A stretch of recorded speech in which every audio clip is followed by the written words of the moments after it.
to stall that tower, right? So Fisk going to try and take this fight on this left side with FLM, does win it out, but not before Slime does tap that tower, putting passive special charge in their advantage. Mikog hits that slide, does get another pick. It just seems like Retro Records is just keeping the offense so strong that it's not allowing Black to be able to set up and use their specials. They do get their feet on that tower. Faceoff does jump in on that bottom left side, going to use that hammer to get the pick on that backline, but not before Fisk does trade them out. A very scrappy mid game here with this crab being popped on tower in order to try and force the objective forward. Yeah, you can tell that Black really wants it. Back where they were pushing forward, you know, all three players that were up, moving in unison. They're still holding mid here. They're gonna go in with that reslider, just generally, you know, throwing all they have at it. Time is running out. We only have 30 seconds left in this match, and they have a very, very hefty, you know, score to beat over there. 8 points is nothing to sneeze at, especially in this map. They haven't gotten past that second checkpoint. So, yeah, so it looks like it's going to be really rough, especially as Retro is starting to move back in. Not only do they have to get off of the defense, but they have to get a really, really good push going in order for it to be in their favor. And, yeah, that triple really does seem to be sealing the deal. It's not over until that score clicks, but, yeah, there it is. Game 1 is going to go to Retro Records. What a phenomenal slider there. Oh, game 2, sorry. In order to be able to close out that set. Now, you got to remember, this is a best of 3 a Swiss setting. So those first games, you do expect them to be the most uneven over the course of the tournament. I take it back. It is play all 3. I was mistaken. It's been a busy morning. For shame, for shame. No, it's perfectly fine. It's so easy to get all those mixed up. But yeah, I mean, you know, there's still time for them to get a little bit of extra points. But you know, the set still does go to Retro Records. But there's no point in, you know, just throwing the third match. You still want it to count. It still does count. So. It is Swiss, right? And so the descending top 3 teams from each pool are going to make it to gold, silver, and bronze bracket respectively. And given that the pools are decently sized, those tiebreakers really do start to matter. It's okay to lose a set, but if you manage to take that one extra game, it really can set you up for making that bracket that you might be trying to squeak into. Plus the mental aspect of, hey, we didn't get 3-0, so if we took one game, maybe next time it'll be a little bit better. The mental game is always a really important aspect, and that little dopamine boost, that really hit of confidence, can set you up in, you know, not in just a pure numbers game. And my general impression from that game was just how long it took Blaeksputter to clear that bottom right area where the second checkpoint does rest. Retro Records time and time again was using that area in order to stall out that tower, keep that passive special charge in their advantage, and was just sending one member in, maybe 2 at a time, in order to spawn camp Black, right? Yeah, for sure. We are going to be going on to Clamblitch Scourge Gorge, which was always one of my personal favorites. Not super popular among players, I'm pretty sure, but I've always enjoyed it. I know that crab player, the player on the Duluth, is probably going to get plenty of mileage on that stage. Oh yeah, not just that, but the brush as well on the side of Retro Records, right? I think we all have our beginner comp early solo queue days watching the brush player go into spawn and frankly get up to no good. I hope to see a little bit of quirky ink brush action here. We are going to be seeing both teams stick their respective comps, so not any changes. Yeah, the more shenanigans, the better. I always enjoy watching Clanblitz compared to the other modes because it always feels like it turns out differently. So, Blaeksputter, you know, may be able to, you know, pull something out here. Really excited to see how they are. Right now, mid to stall. It's the first, you know, 30 seconds in Clanblitz. Nothing has really quite happened yet, but it looks like Retro Records building up some clams. So is Blaeksputter, you know, exactly what you expect. And this Rapid Blaster Protector is doing a lot of good work, providing enough chip for their team to capitalize on, but it does look like Retro Records does win out the 2v2. Rice goes in for the dunk, forms a power clam, but not before they're taken out by Fisk in that defensive top right position. The stamp is popped, but there's no one to kill, but Fisk drops! We do see Face Off getting that pick, but not trading out. Slime alone on that plat now as FLM is able to clear this up with Pogriff chasing Rice back. That means that this push is very likely going to come to a stop, but we do see that Rice is dangerously close to forming another power clam. And even though that push is over 50 points, within the first minute or so, that is a push that is nothing to sneeze at. It is very difficult to get in and get a sustained push going. That is going to be something that, it's really setting the pace, maybe shaking Blaeksputter's confidence a little bit, but, it's still plenty of time in this game. Although they are going down, although Retro Records is getting some clams up, looks like they're still kind of, mid is very well contested. I don't know what happened over there, all the way in the corner with that Zap player, but that power clam is down, which does mean that it's much more equal footing here. Not for long. We do see that Meekog and Rice do jump in, so Meekog going to drop that clam, allowing Rice to pick it up. Face Off goes in, tries to get the pick on the Zap, but Pogriff does survive that. Not before the Whale takes them out, however. It is just Meekog left standing with those clams. The rest of their team is down. Going to be taken out by the Rapid as well. I will say, it did look like Retro Records was playing very safe with that power clam that Rice was holding. Ultimately, up until they made that decision to drop. Blaeksputter doing a good job of stopping that push before a lot of damage was done. Yeah, but the tempo still is in Retro Records' favor. It's going to be Blaeksputter who's really going to be wanting to... Oh, wow. Quite a lot going on. Looks like Blaeksputter is going to get a pretty substantial push here if things go right in their favor. They do have a power clam going. It's all the way 60 points. Just a few more clams and they're going to be in the lead and really going to put Retro Records in a situation where they're going to have to start really not playing as careful anymore. That is going to be the lead taken. 45 points. Looks like it's all but over. Yeah, that's a wipeout, but that's quite a bit to come back from.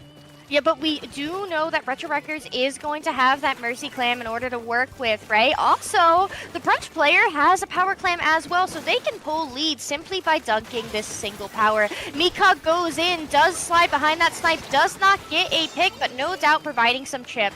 We do see that Retro Records dunks that Power Clam, does pull lead, but it's just Rice left standing underneath the basket. They don't have any clams, and that's going to be a finished push for Retro Records. That first push really did so much damage, but when it came to the subsequent pushes, Retro Records hasn't been putting down the numbers. Yeah, not quite. We still have a minute and a half here on our way. Special's going out. Looks like Blaeksputter is going to be going down. They're going to be trying to retreat with that power clam, but looks like, Face Off with that hammer is going to get some picks, is going to try to take up a good position, getting a bunch of clams in, and they're going to just further lead all the way down to 20 points now. They do have that power climb. That's enough to KO the game. Rice has set up a jump. The Brunch player jumps, ducks in. That's it.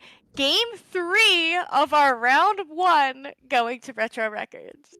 Yeah, a nice clean through sweep, and exactly that was, that game really kind of demonstrated why their ability to switch from playing super fast to playing a little bit more cautious when they know they're in an advantageous situation. That really demonstrated, some really good decision making and team coordination there. Fabulous control coming out from Retro Records, not letting their mistakes of the game define their outcome. Taking the set in a clean 3-0, and you got to remember those tiebreakers. You don't, even though the team that is going down in the set wants to try and take that game 3, it's important if you're the team who won the set not to drop that game 3, because it could be a very large difference in a format where we are expecting to have some tight tiebreakers after our round 4 in our group stage, Reef. Yeah.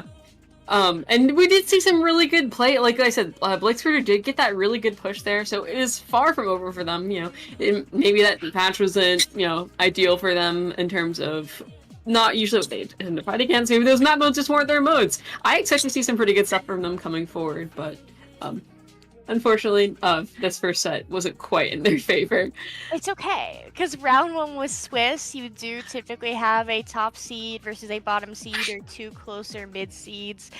Swiss itself is a format that is supposed to correct seeding error, right? So even if your round 1 doesn't go quite your way, that's okay. It's expected to be your most uneven set of the day. And so, looks like it's all uphill from there for them. Yeah. Potentially. Hopefully.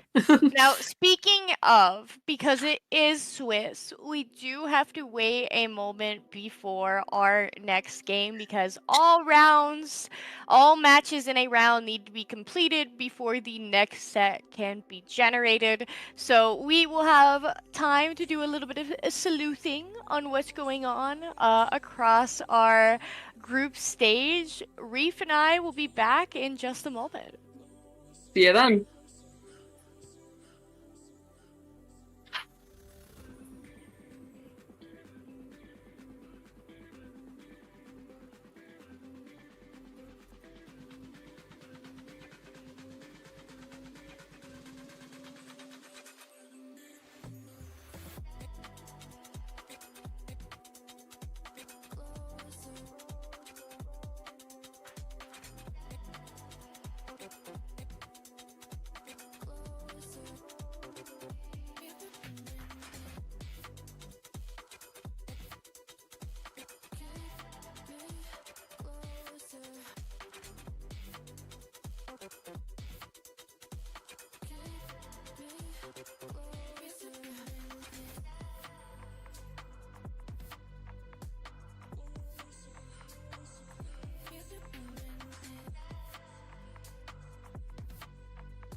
Chasing, I'm climbing, I'm searching, I'm falling. is worth every second for you.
Oh my God.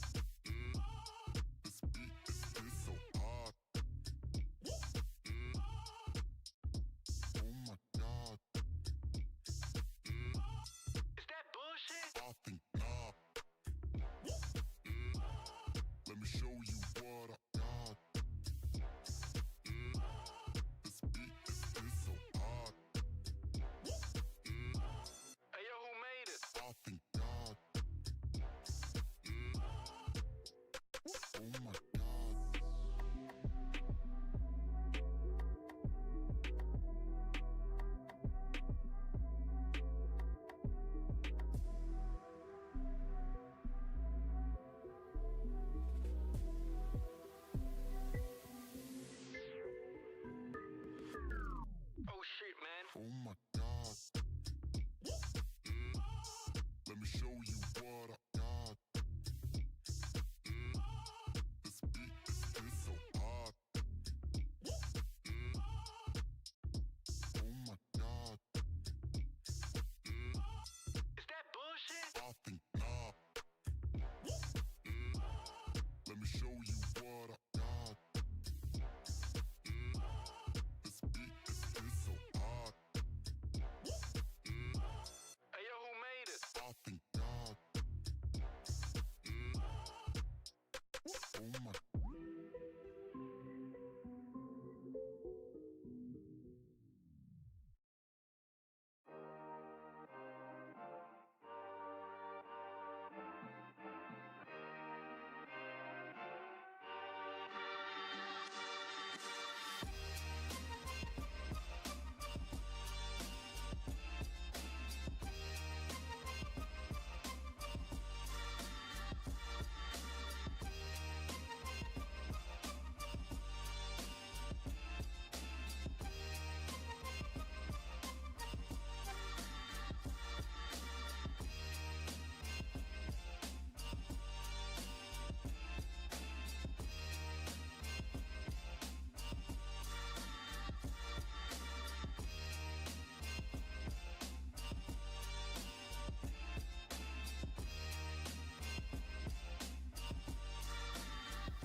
Welcome back to SAC Season 9 Qualifier 1 for our round 2 of our group stage. Reef, we have some teams. We sure do. First off, we got Serenade, who I believe, I see some players on here. I recognize Nemesis, who's their player who have been around for quite a while. And they've also recently got Great White and SOS. So that's pretty cool. They're a new team, but they're making a name for themselves. Mm-hmm. And then we also have Krackoroka, who I didn't know that this team existed until a couple days ago, but now I adore them. I met Safi at Sunset Surge a couple of months ago for the first time, and they are just so positively wonderful. But my favorite thing about this team is that when we ask them for information, instead of being normal and answering us over Discord or whatever, they wrote a Google Doc. And in this doc, they attached pictures of their setups. I don't know why, but they chose to do this.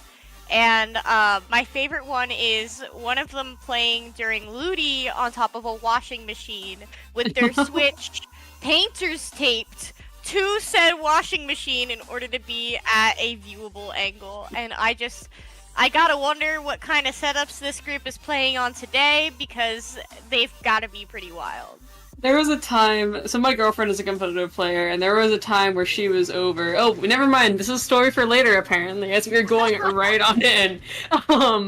Looks like we've got a range blaster. You got that Nautilus. Got a pencil from the side of what was that? Shoot. It's Krackoroka. Krackoroka! Yeah! And Serenade is running an Explosher, which is something I always love to see.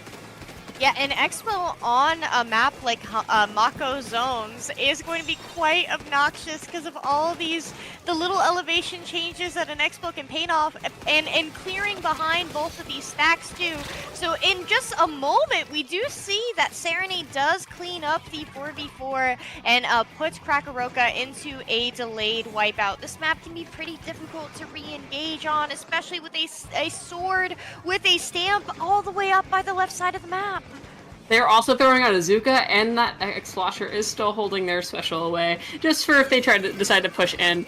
Looks like they are going to use, Krackoroka is going to use their own specials to try to push in again. Looks like they're going to briefly try to neutralize that zone. Not quite going to make it. We're going to see that triple slasher that they were holding is going to really buy them some time, although they are still going to cap the zone. They are going to have to push back as Krackoroka is going to move in and waste no time to getting on that stack. That range Blackster on that stack is a fantastic position for them to keep on, keep that really good hold in. They're doing the same thing that Serenade was doing, holding those specials, really holding this pivotal point, so we'll see how this goes, if they're going to be able to match that massive push of 34.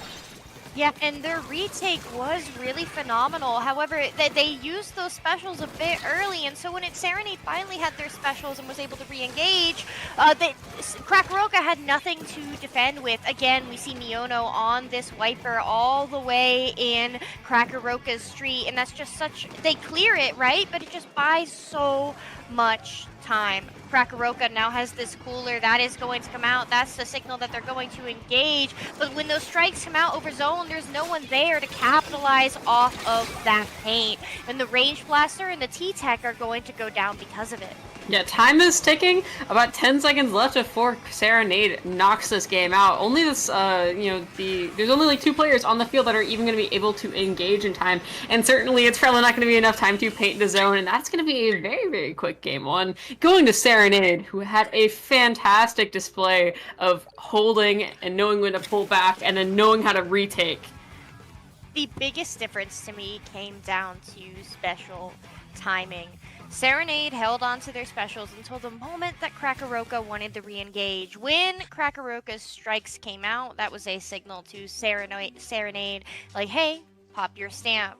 Hey, push in. And so using your opponent's specials in order to recognize when it is most pivotal for you to take your next fight. And to me, that made the difference, right? We saw both teams did manage to re-engage. While Serenade did have the first lockout, we did see Krackoroka get back in, situate themselves for a lockout. But by the time Serenade was ready to re-engage, Krackoroka didn't have anything to work with, versus Serenade did on their lockout.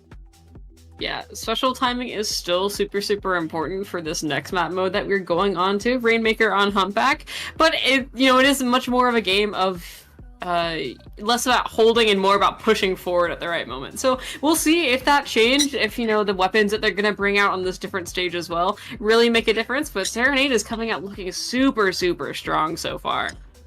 Right, but we did see on the side of Krackoroka that they do have that Nautilus. It's true. Which is such a powerful midline in the street area where you want to be pushing the Rainmaker. Teams are pretty good at breaking either checkpoint, right? But where points really do matter on this map is beyond that, especially with this well string coming out from Safi that is just so much DPS on that Rainmaker shield. It's going to be very hard to contest Pop against Krackoroka in a neutral situation. Yeah, for sure. I haven't played since it became really prevalent, but I've heard it is an absolute nightmare. And already we see Serenade going 2 down, which does mean Krackoroka is probably going to be in a pretty advantageous situation here at first. They are going to be holding just a little bit, biding their time until they get an opening to try to push in. But Serenade is really trapped in that street area. If they're able to push a little bit forward, it looks like they are going to get this checkpoint if everything goes right. There we go. Yes, Safi, very wise, waiting for that Zuka to be done before swimming up that pedestal. We could see that they are going to go for this pop. The splashdown does come out from Serenade, and that is going to be a end, at least for now, to Krackoroka's push. But as long as they're not wiped and maintain control of mid, they're still setting themselves up quite well. Yeah, for sure. Yeah, Serenade is still gonna. They are pushing forward. That was a really fast push there. Looks like they could have, a little bit too quickly, but they are going to be, getting the picks that they need to continue forward. And that is that checkpoint. A lot faster, a lot more explosive, as we might have, you could infer from how they played last game than Krackoroka was able to. But looks, almost at the here. 2 members of Krackoroka on a flank. That means Oh, wow. that their teammates are not going to be able to spawn in time in order to be able to set up a sort of defense for this elbow. Serenade pops that splashdown. There's really no one in front of the Rainmaker other than this Nautilus, but the Wellstring doing such a fantastic job of keeping that chip down on the Rainmaker so that Serenade can't grab it. That is going to be due for a reset here, but that was looking very dangerous for Krackoroka, given that they had 2 members all the way in mid and nobody in elbow when that check was broken. For sure. It looks like we're at a little bit of a moment, eye of the storm here. A little bit of peace before this next push comes out. Double splashdown is kind of like that eye wall. I have Hurricane on the brain, apparently. But they are going to continue pushing forward. Players going down. That Wellstring does have their special level. Kraken is going to go out. Is going to take, get that nice pick on that Rainmaker. Going to push the players out. Going to buy themselves a little bit more time. But this is still not a great situation for them. They're really going to have to buy themselves an advantage, even just to get back in mid. Oh, and they're going to keep on going. Can't stress enough how much of a good job Sappy on that Wellspring is doing for that defense. That top left area for Krackoroka is going to need to be cleared if Serenade wants to score any additional points. But regardless, Krackoroka on the back foot here. They're the ones that do need to be pushing in the near future. But that is so difficult when Serenade is just doing such a fantastic job of keeping all that paint down in mid. For sure. Especially, the specials are, man, I'm getting a little bit disoriented here. It's okay. Serenade's going to be getting another push here. We do see that the Tri-Slasher is going for that pop. Sappy is not in that top left area where she has been defending the Rainmaker up until now. The Kraken does come out. It's pushing into mid, but that Kraken is a less claustrophobic, a more open area, means that it's going to be less likely to get picks. It is Serenade with the special advantage. That stamp coming out. We can see the members of Krackoroka having to scurry like little bugs in this street as Serenade starts trying to push in. We do see that there's only 1 member behind that checkpoint. Safi again manages to rotate out to that top attic area and does stall out the Rainmaker. Krackoroka really killing it on the defense here, but when it comes to this re-engagement for mid, they're struggling. Yeah, it's just a big stalemate, not even in mid, just a little past mid. They just haven't been able to break out of that certain situation, like they said. 1 player down on Serenade, but 2 are down on Krackoroka. It looks like they're having a little bit of trouble just getting that nice, coordination, that one little burst that they need to get out. And with only a minute left, they really have a lot to fight for here. You never want to be pushing it over time just because the sheer amount of stress that it puts on you, the pressure of not even being able to go down once. Cooler going to come out from Serenade, which does indicate that they're going to go for it a little bit yet again, and just keep on trying to apply this pressure. They know they don't need to push particularly further, but it'd be nice to keep that in a place where, Krackoroka is going to have a little bit of a harder time getting it out even past mid. Serenade's lead is very solid, and we can see that Nemesis is holding on to that splashdown on that custom explosion. Again, you got to remember that mid is open, street is not. That splashdown can get so much value and shut down that elbow single-handedly. Taco's not even going to let the opportunity for an overtime push happen, grabbing that Rainmaker and swimming back, denying Krackoroka the chance at a final push. Game 2 going right to Serenade. Yeah, still super strong showing. We did see quite a good, show of Krackoroka yet again, but Serenade just really, they said that they wanted to make a name for themselves in this tournament, and it looks like, if this is how all of their matches have been going so far, it looks like they certainly are. Just super strong coordination from them. You see them always using their specials well, like you noted in the first match. But it just seems like they really have, when to not overextend and when to really, go for it, really down to a science. I really do want to emphasize, though, how strong Krackoroka's defense really was.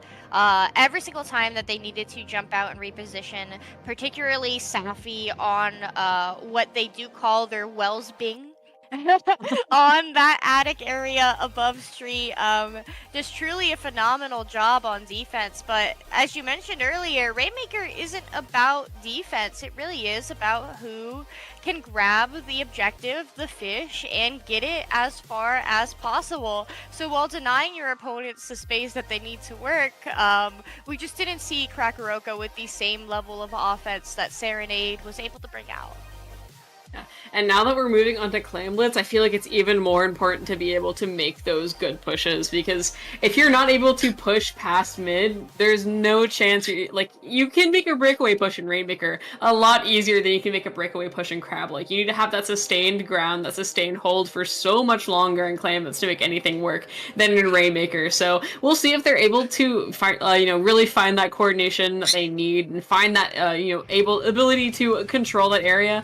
But it is looking really strong for Serenade right now. Right. But this is, we do know that this is Krackoroka's opportunity again to set themselves apart in a tie-break situation. Now, interestingly here, we are going to see Nemesis step away from that Explosion in favor of that Zimmy. Now, we do know that there have been some discussions about how strong this weapon can be, particularly with this bubble, which has been buffed time and time again into the specials that we are used to seeing on the table, right? The Zuka, less so the splashdown, because that can simply run at it. But a lot of that long-range AoE, this bubble just does such a good job at denying. Nemesis gets the first pick of the game, and it does look like Serenade is going to be able to score here. Yeah, that was... blink and you miss it. They made their way in so far. They used the bubble and really decided to, make a push here. Not going to be the most impressive push that you've seen unless they're going to... actually, of course, I eat my words. 51 points, and they still have more time coming in. I didn't quite see how close they were to the basket, but if they're able to even just keep this area, even if the push runs out, they have such solid control of mid. You look at it, it's all yellow. They're really having a hard time even making it out of, their plot area over there. So now, all their choices, they can either drop or work slowly back into mid. They do have the specials to make something happen, but it is all about the execution here. They are moving back in. You do see a lot more purple in mid. We'll see what happens from here. On a map mode where the name of the game is taking space as quickly as possible in that top left and top right area, the paint difference that Krackoroka is going to be able to provide is going to matter so much more. Gaylord does get the pick on Inkling. That's going to set Krackoroka again on their back foot. They are setting up for that defense, and they have this Zuka ready to go. The Zuka's pop. They can get the pick on the Zimmy. This is huge, but the bubble comes out just in time to deny that Zuka any value. The splashdown does come out as well. That's going to allow Mudkip to hold this elbow for a little bit longer. We know that Serenade wants to push in. They are taking aggressive angles, but the specials coming out from Krackoroka, again, able to defend so well. Yeah, and they just super solid hold. You saw when, even a while ago, they're just able to know when their enemy is in a position, especially, Nemesis over here, really a master of that Zimmy, knowing when, to approach, knowing when they can really take advantage of the opponent's weapons weaknesses. Oh, they're already going down, 29 points left, still plenty of time for them to get more in, plenty of control. That hammer going out is going to buy them a lot of time. It just depends here. It looks like this, they do solidly have their plot again, and Demolaw and Mudkip are going to venture back out onto the main part of the map to try and get some more control. But yeah, once again, that's just putting so much pressure on them. The more points they get down, the more they have to match, the more stress it is of, oh my goodness, how are we going to get this push kind of thing, in the back of your mind. So here we go, though, right? We do see Krackoroka. They got that wipe. They managed to push into mid. Demolaw is on that plat with this Kraken. Not able to push those grates, though. No specials for Krackoroka at the time where they actually need to be stepping forward. Specials burned, a lot of smoke, no fire. Safi's alone with that power clam going to be rushed down by Inca-Cola here. Serenade does have enough clams in order to form a power. And look how expeditiously they are on this plat. Mudkip going to get the pick on that stamp, so that's 2 members down for Serenade, but they are gifting Krackoroka another Mercy Clam. When Krackoroka's feet are to the fire here as we head into the final 90 seconds of this game, that extra pity clam could be a huge difference maker, but unlike last time, Serenade is not wiped on this re-engagement. That splashdown does get a beautiful pick. Just put another player down. That 2 players down might be the exact thing that they need. They are starting to really push in here. They're trying to get that advantageous side on the mat. If you look, they're not in a good position. They have a Kraken out, did just expire, but it looks like they kind of behind them is, you know, they're getting really cornered. Serenade took the flank, was able to cut them off from behind, which doesn't mean that this push might not have been what they expected, but they did get down to 57 points. They do still have a little bit of time on the map. They just need to get a clam on the board and potentially try to take this thing in overtime is, really what they need to be focusing on here. But the clams on this map spawn in mid, and that's something that Krackoroka has not been able to hold for a substantial amount of time. So they need to hold that. They need to prepare for a push. They need to get their specials, but then they need to get the clams. That's a lot to ask as we get down to the end of this best of 3 set. Mudkip pops that splashdown, does assist in getting 2 picks with it, but when we're looking at these final seconds, they just don't have the clams. The Range Blaster has this Kraken in order to work with, but Taco's holding this very aggressive position with the pencil, going to shut down Sappy, the furthest member forward for Krackoroka, and that's it. GG's. In the end, taking their fights, not able to get those clams, and Serenade showing that their explosive pushes really did make all the difference. Yeah, we saw some really, really good things out of Krackoroka this set, but Serenade was just super, super impressive in what they put out here. Like you said, just the coordination, the ability to take space, the ability to take those engagements and win them, and really push forward when they needed to. Super, super cool. Super great. Yeah, and the defense out from Krackoroka as well.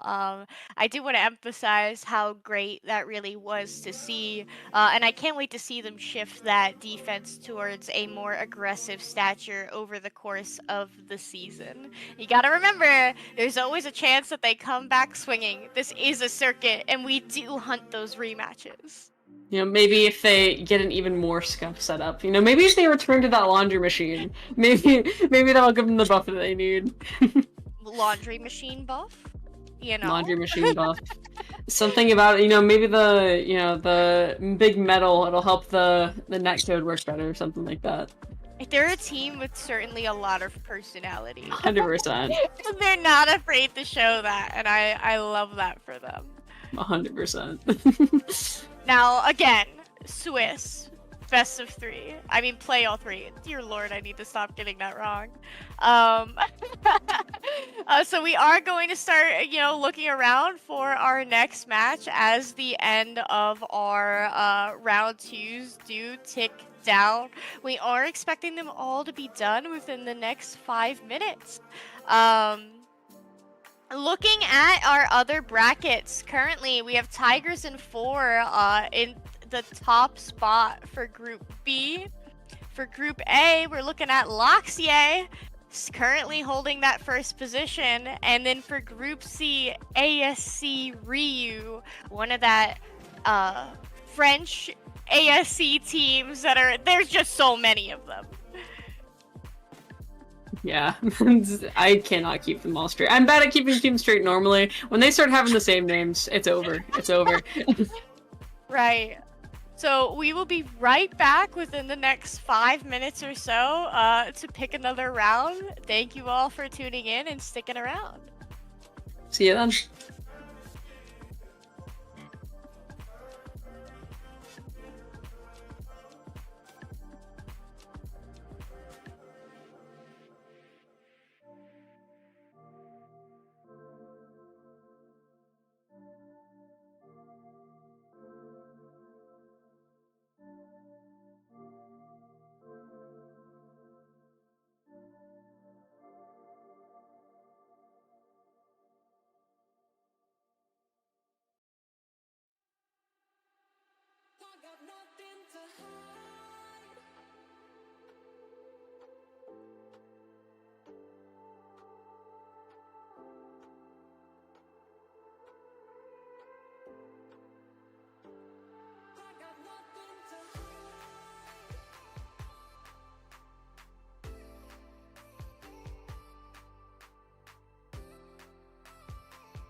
your pretty eyes and run with me. Yeah. Cause you and I are a secret. Feel my drift against your skin. Cause honestly, let's hold our breath. This is so real. Just you and me, let's escape, girl, tonight.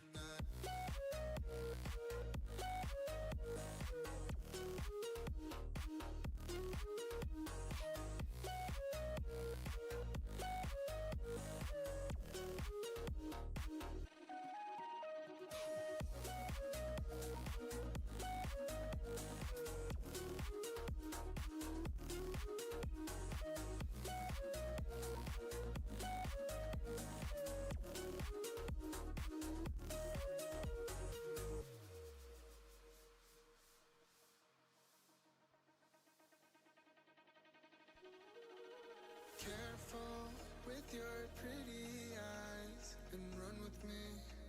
Yeah. Cause you and I are a secret. Feel my drift against your skin. Cause honestly, let's hold our breath. This is so real. Just you and me, let's escape, girl, tonight.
Welcome back to SAC Qualifier 1, Round 3.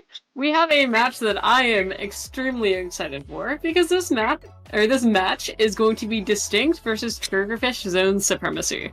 I am elated that this set is on our docket for today.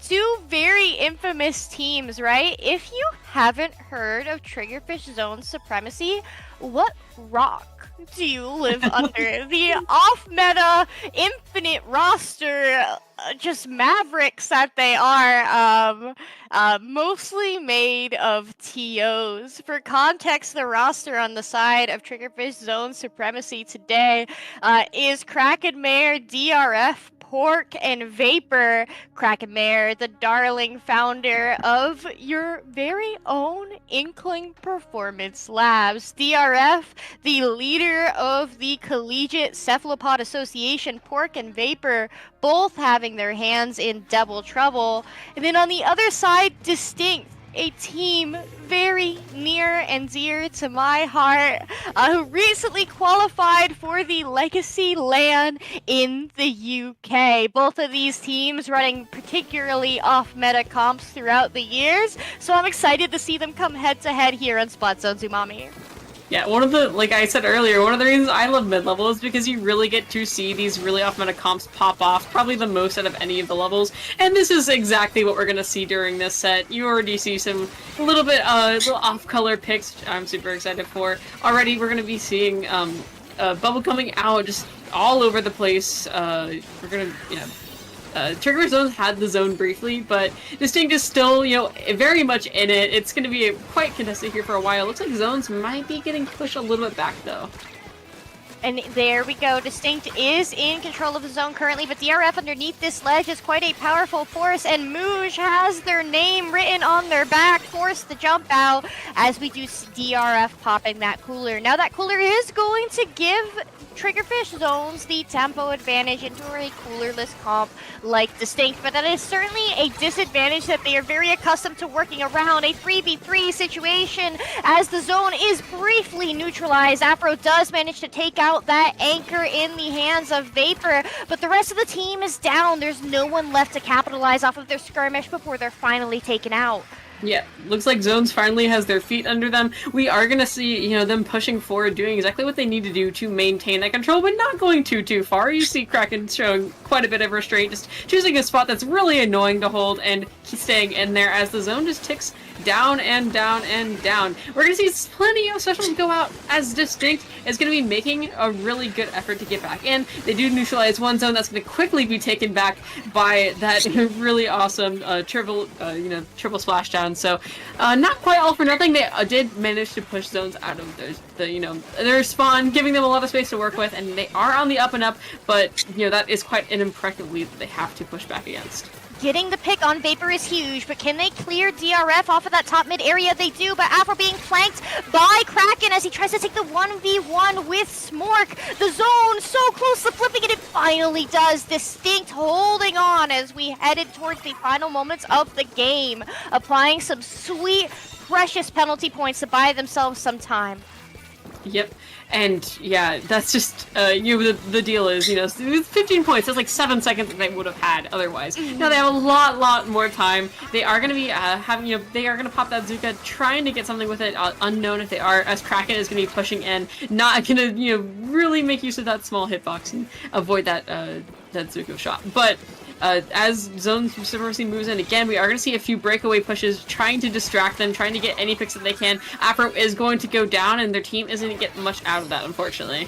That was so intense watching Kraken, knowing that they're behind Afro as Afro tries to go in, does get the one, but not able to camp the jump because Kraken gets the pick, right?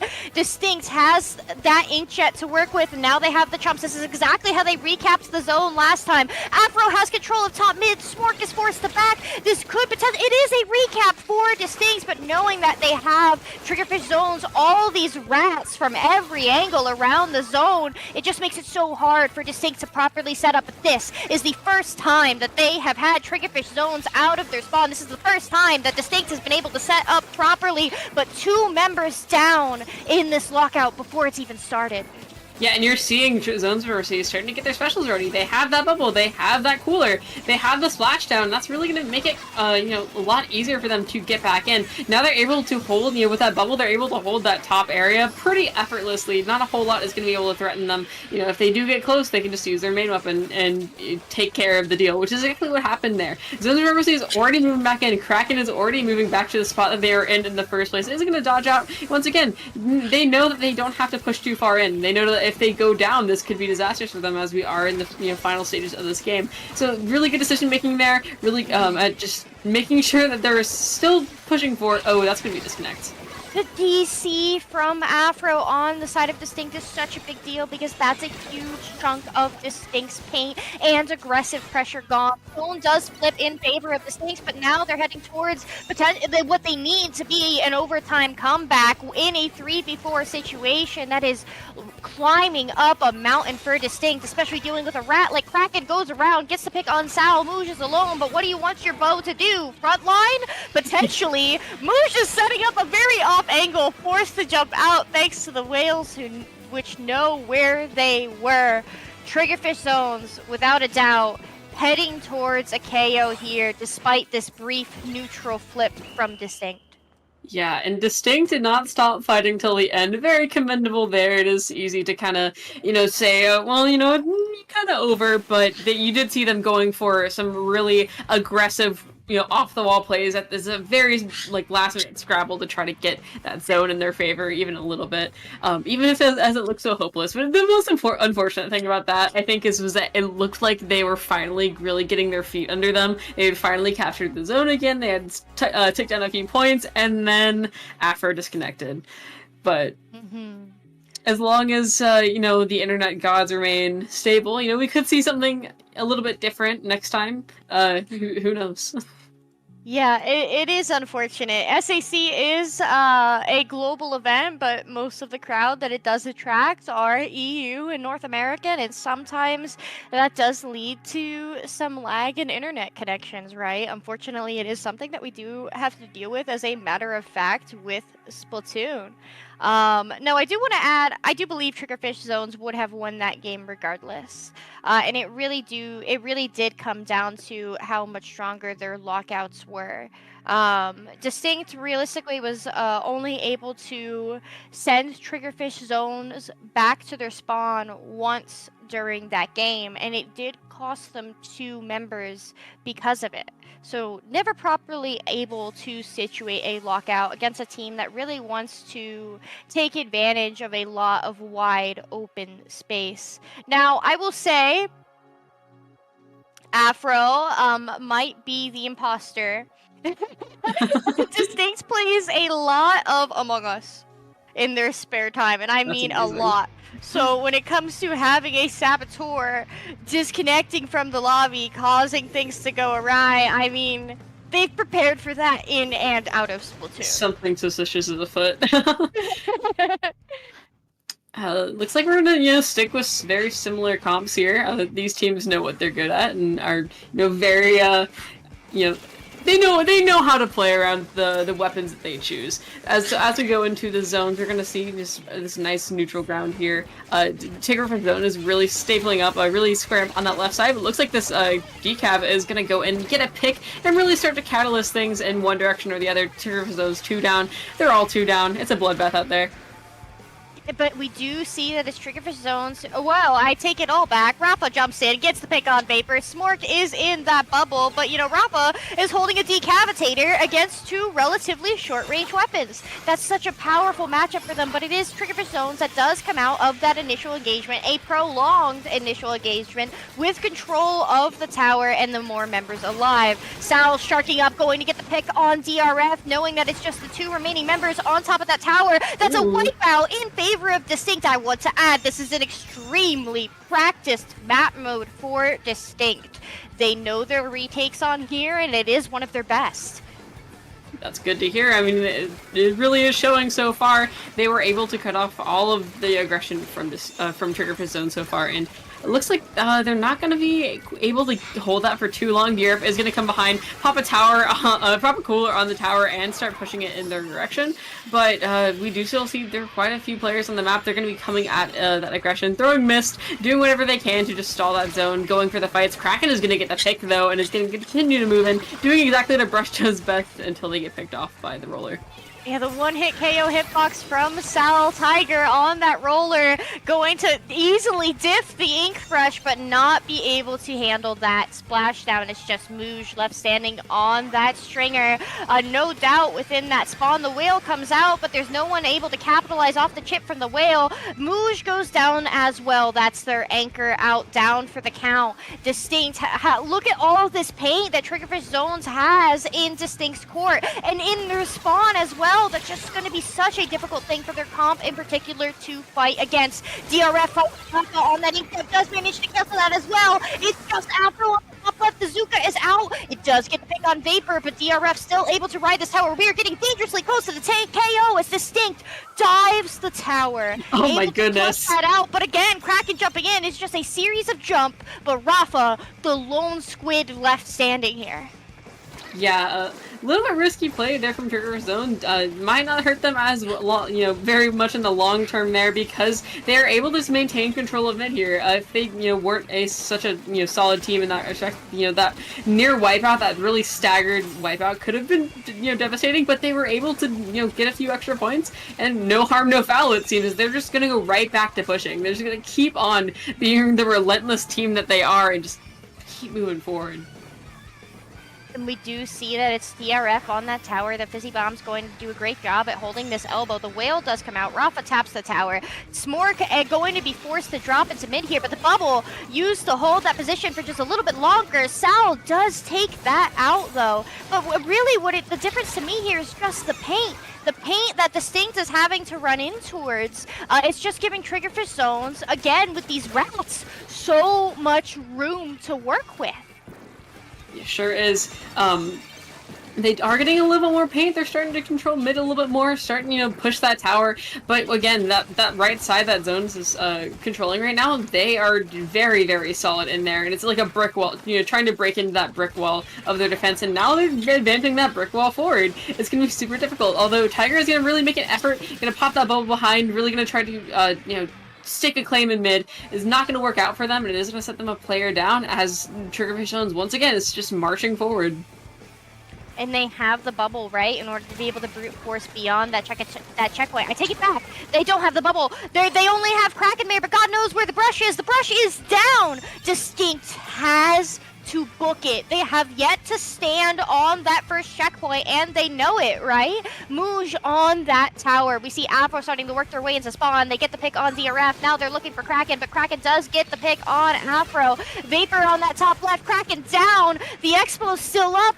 You gotta keep an eye on that Expo, because you don't want that to splash down the tower and set their team up in the last moment. Here goes Rafa with this Inkjet, hunting for any member of Triggerfish Zones that may be on that plat. We do see this bubble going to prevent Triggerfish Zones, Sal from pushing forward further into that court.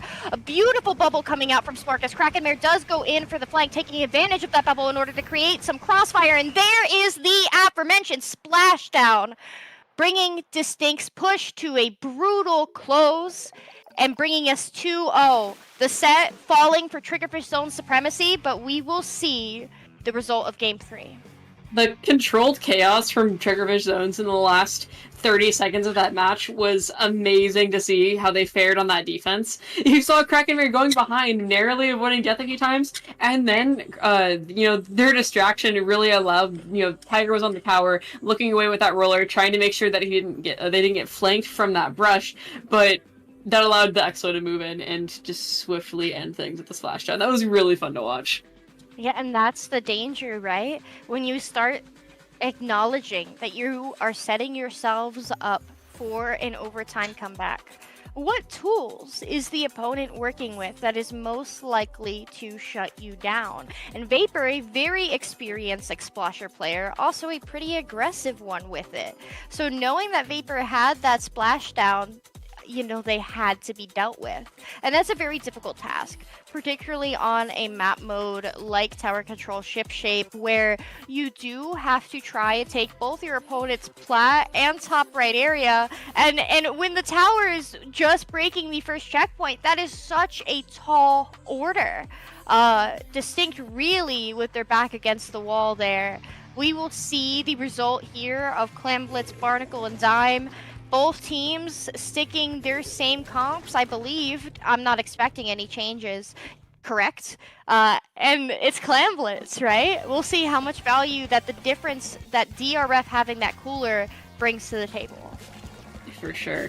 I believe DRF did, run the cooler last stage, Yes. but regardless, already one player down on DistInkt, which does mean, I've noticed Triggerfish Zones is just good at forming these tight controls, zones of control they did on their snipe over there, and it just allowed them if anyone tries running them, they're gone. And so then they allow themselves to advance up. They are 2 down at this point, still kind of scrabbling, seeing who's going to get the most solid lead in the second. With that bubble, they're going to be able to just have that nice little zone of control, and now DistInkt is a little bit at a disadvantage here. Yeah, but DistInkt has 2 specials to work with to take their snipe back. But do they know that DRF, that Slosher, is on that snipe? They did not. So that is going to take down Afro, but Mooj going to trade Afro out, knowing that they currently have Squid Advantage. It's just Vapor standing on the Expo. This is their opportunity to take this snipe that is so pivotal for holds and locks that you need in order to push. Vapor has the splashdown, takes back the snipe, running down Mooj, does use that to try and break back into mid, but Triggerfish Zones pays for that over-aggression, losing 2 members in the process, and DistInkt holding the first power clam of the game. For sure, yeah. And as we keep on going, power clam coming in. They also, the other members have quite a few clams, especially Afro over there on the shot has 6 clams themselves. Fantastic Inkjet over there, just be drawing so much aggression, and if they don't pay attention to it, they're going to be down. Zuka coming out as well. A barrier broken for the first time in this game. They're going to be all the way down to 70 points. They are down. Tiger's still over there, sharking, but it is going to get a pick, but it looks like that push is all but dead. But unlike, we've seen before, they are still maintaining that mid control, so another push might not be too far behind. Especially with that whale that they have to work with, knowing that they need to get the members of Triggerfish off their own snipe. 3-2 situation, but again, Vapor with the splashdown. I can't emphasize it enough. It's just going to be such a pain for DistInkt to clear.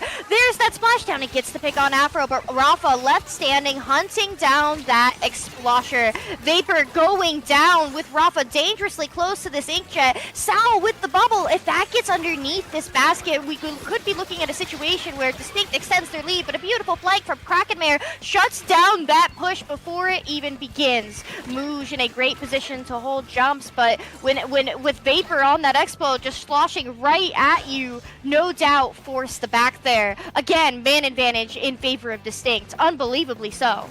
DRF is out for blood, but does get punished for his over-aggression there, which is does mean that DistInkt is going to be able to push in and hold that plat again, which is going to be really good for them. They have quite a few weapons that really like to sit there and hang out for a little bit, and that's going to be a great place for them to just kind of hold for a second while they are able to build their clams. 2 power clams on their side, but not a whole lot other than that, which, I mean, that's really quite a bit, but regardless, they still just have to get the specials and everything else and really start to prepare to move in, as Triggerfish Zones is starting to, regain their footing, really starting to, get back out there and back into mid, start to gain more control. Kraken would be good, trying to get some attention on themselves as well.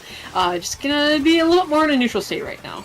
I'm concerned about DRF on this bottom right side, directly behind Afro. I don't think Afro knows that they're there. Does turn, but not before their teammates do manage to get that pick. This Zuka here clearing that top left. No doubt signaling another push for DistInkt, and that is the power clam dunk. That's 1, that's 2. Sal has enough clams in order to be able to stall this one out. Mooj having more to stall as well, as Afro is sharking underneath that basket. What could they be trying to set up there? That's 12 remaining for DistInkt. They have enough clams, or they do nearly enough to KO. That's out for the last one. The tightest set so far that we have had this morning. 2-1. DistInkt walking away with that pivotal game 3. I was excited for this one, and it turns out that that premonition was correct, because that really was a great game. And that's what I'm talking about, when sometimes, like, Clan Blitz goes the exact opposite way of what, you know, the trend is. I just really enjoy seeing how different they play. Maybe, that, you know, it could be the map, could be the mode, all those different things really led to, just DistInkt having a really good showing there. They were able to maintain mid so well, which isn't something that we saw from them before. Right, and to me, it was the bow on Snipe, right? Moves just doing their best to not die in those positions, to be on either team's Snipe. If they were put into a situation where they had to back off of Triggerfish's snipe, they backed to their own. And they did their darnest to survive that. The Toxic missed on that bottom right area where we saw DRF trying to play time and time again, really did its job on that map mode in particular in ways that I don't think it could necessarily have done on Umami or on Shipshape, right? Maybe Umami in that choke point, but again, we never saw DistInkt able to get that far up to really situate a lockout. Beautiful game. I'm glad that we hit a 2-1 scoreline this morning, Reef. Oh yeah, for sure. It's always great to see once again DistInkt did a really great job. Looking forward to see how they end up, you know, doing in the rest of the tournament because it's a great game. We do have one more match in Swiss, so we'll see, you know, the closest match yet, maybe. As you were talking about earlier, the closer you get to the end, the closer the matches get. And that certainly did follow that rule. Yeah, I'm really looking forward to whatever set that we do have on stream next. Most of our games are finished. There are a couple of 1-1 games that we are seeing in Groups A and C. Groups A is done. Group B is done. We are just waiting on one more match here in Group C. So Reef and I will be back very shortly. See you then.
Welcome back to SAC. I told you we wouldn't be that long. Again, my name is Skepidillions, and I am here with Weef Slider. Weef, this is our final set on mic today. Are you ready? I'm so ready.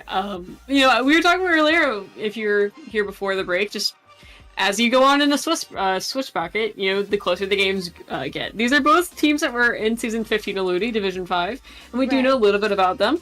We know that they, both are going to either run a brush or a roller, and that is something that I'm super excited about. I also see that Mark on Jelly Squids is a Splatling main, plays all variants of Hydra, Heavy, Hediata, and Mini, which that's a person after my own heart. So yeah, I'm excited to see this set, and like you said, it should be our closest set of today. We are just waiting an additional moment to get everything set up, but to Div 5 teams, I know Jelly Squids is ready to prove that they are still mid-level by competing here in SAC this morning. Oh, gosh, Weef. What did you say? I said, gosh.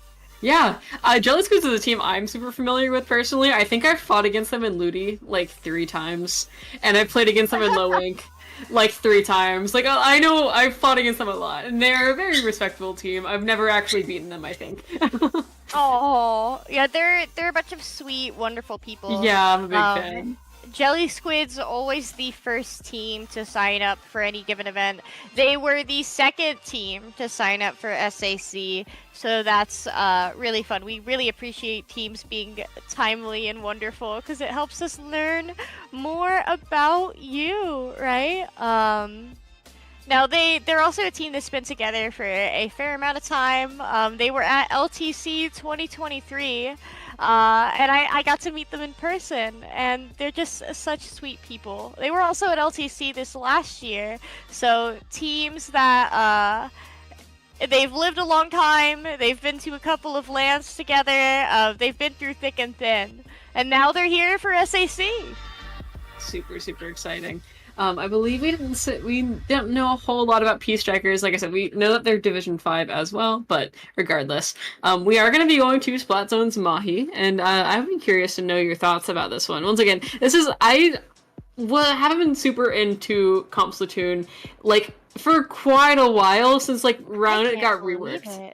Which, yeah, I haven't gotten, like I said, since I have got reworked, but I've heard that since then, like, it's been like a year. I've heard it's a lot more popular now. It's like top 3 zones maps. Like, that's you find crazy. It in every pool these days, right? And it started with a Chara top player poll, and all the top players were like, nah, Mahi's good, trust, and everybody else was like, all right, here we go. Now, this is an exciting map mode. We have double Splatling, one on each side of the field. Zoe and Mark both running a Splatling. I know that makes you super excited, Weef. Indeed, indeed. We also are going to see a Forge, not something you see super often. Like a Vanilla Flingza, not something you see too often. And yeah, that's pretty cool. Big fan, big fan. And here come these missiles out from Bonk. Bonk is going to be taken out by a member of Jelly Squids. However, you gotta remember that those missiles are gonna get extra value here on this map because of how tight all of these little corners are. NATO looks like they are trying to paint those walls, make it harder for Peace Strikers to re-engage. They do have this Wave Breaker ready to work with. Again, another special that's going to get extra value on this map in particular. The Zuka nearly gets NATO. Frankly, I don't know how Home Slice survives that, and the missiles do come out. NATO caught in that Zipcaster does manage to recall safely. 2 members down on Peace Strikers caught on their re-engagement. However, they have managed to apply that penalty so they can situate themselves for another go. And they do have that cooler, so as they come out, they're going to be a little bit of an advantage. They can take a few more risks. They also are going to have missiles popping out soon, which will hopefully displace those players on the zone, allowing them to move it a little bit further. Headed coming in, as well as the Flings are doing a 1-2 combo, just getting rid of that heavy. Getting rid of that anchor is going to be really huge, but the time is ticking. They are going to continue to just keep on getting picks, and it looks like this Flingza player might be trying to come around these players from behind and get a little bit of a flank off, which, Muddy and Angelic over there did get cut off. Muddy is going to get that Booyah Bomb canceled. Yeah, that's rough. So these guys are solidly in control now, it seems. Yeah, I will say Bonk playing like an animal that last exchange, letting their teammate on that heavy edit simply explode in favor of getting the next couple of kills. And P-Strikers does benefit for it, right? They have these strikes waiting for Jelly Squids to drop. They do send those missiles out trying to stall this push, but it does look like Jelly Squids say, we don't care about those missiles, we're pushing in anyway. P-Strikers does manage to quickly recap that zone in a 3v3 situation in mid. But not for long. Jelly Squids grouping up on that bottom left side do manage to cap again. This is a back and forth situation. Neither team having that much of an advantage as specials come out on both sides. Jelly Squid's back in control, but who knows for how long, because these teams are very, like you said, evenly matched at this point. Cooler and missiles coming out. NATO's going to be trying to come up behind for a flank, just trying to be picking off that headed over there. The zone is completely stalled right now. Nobody's in control. Looks like P-Strikers is finally going to get back in control. But once again, they have quite a bit of penalty to work through, and it's very hard to keep in track of who's at advantage because just everyone keeps going down, socials keep coming out. Nobody's really gaining or losing ground at this point. Right, but P-Strikers getting close to clearing that penalty. They don't have that much time to catch up to Jelly Squids, but Jelly Squids caps and delays that penalty from breaking for just another moment. This really is a situation where it's death by 1,000 cuts or 1,000 missiles, depending on who you ask, when, and where. Bonk on this top left area. I can't believe how quickly this Flingza is getting those specials. The strikes come out to neutralize the zone. They manage to get the pick on NATO. Muddy goes down as well, taken out by Zoe on that heavy edit. A 2v2 situation again in mid. Every single time I look, there is a special on the field. There is a player down on both sides. This is a lot to keep track of, Week. Sure is. Jelly Squids was in control, but now it's back to P-Strikers. Like you said, super hard to keep track of. It looks like Jelly Squids are 2 down. That heavy edit isn't coming back, or is, really one of the only players on the field. NATO is going to be jumping right back in as well. Wavebreaker coming out, just a lot to look out for. P-Strikers is only 2 seconds away from advancing, and finally they do start advancing. We are seeing some real solid changes. Most of it is going to be finally cascading into that wonderful yellow color as heavy edit is advancing. It's just people jumping in. Man, a lot happening. Both teams refusing to wipe in mid, but P-Striker is finally, after so long, getting the edge up. They do pop those missiles, trying to find the members of Jelly Squids. We do see Muddy taken out on that right side. That is a wipeout in favor of P-Strikers, and with those picks, they do take the game. Game 1 of our Swiss round 4 going on to P-Strikers. That felt like it lasted forever. Very dirty game, I feel like. A lot of individual skirmishes and just back and forth and back and forth and back and forth. A lot of kills. I'd be interested to see in like the kill counts of that game. In terms of, how many people were just going down constantly and coming back in and getting picks and then going down. Like, it just was a lot. And it was super fun to watch, but hard to keep track of. Now, this is an important game for Jelly Squids. You gotta remember, we are heading towards our bracket stage, this being the last round in our group stage. Jelly Squids is currently situated for a bronze bracket position. If they manage to take this game, they could potentially, depending on how the other teams in their group do, find themselves in a silver tiebreaker situation. You get points depending on how you place in silver bracket. You don't for bronze for the overall circuit. However, P-Strikers, they're a low-level team. They're hoping to get their first alpha bracket soon for low ink, right? If they manage to place into bronze at all, that is a huge accomplishment for them. And walking away with game 1 after what was looking to be a very exhausting Splat Zones Mahi Mahi game, they're setting themselves up good for that. Yeah, for sure. Yeah, it is cool to know like how much is on the line for these guys, because they definitely played like there was a lot on the line. It was super frantic. Loved that. I'm wondering if that same energy is going to carry over to Rainmaker on Museum. Of course, it's not zones where you can just gain ground by throwing yourself into mid, because the zone, that's it. That's in mid. You don't need to progress further. I'm just interested to see Rainmaker, which is such usually a kind of blitzy, really get a nice breakaway kind of mode. I'm really interested in seeing the massive pushes that I think these teams might get up to. Or it might stay in mid the entire time. Who knows? Man, like such a frankly something I haven't seen in a long time in Splatoon 3 was just the sheer quantity of specials coming out from both teams. It was frankly constant.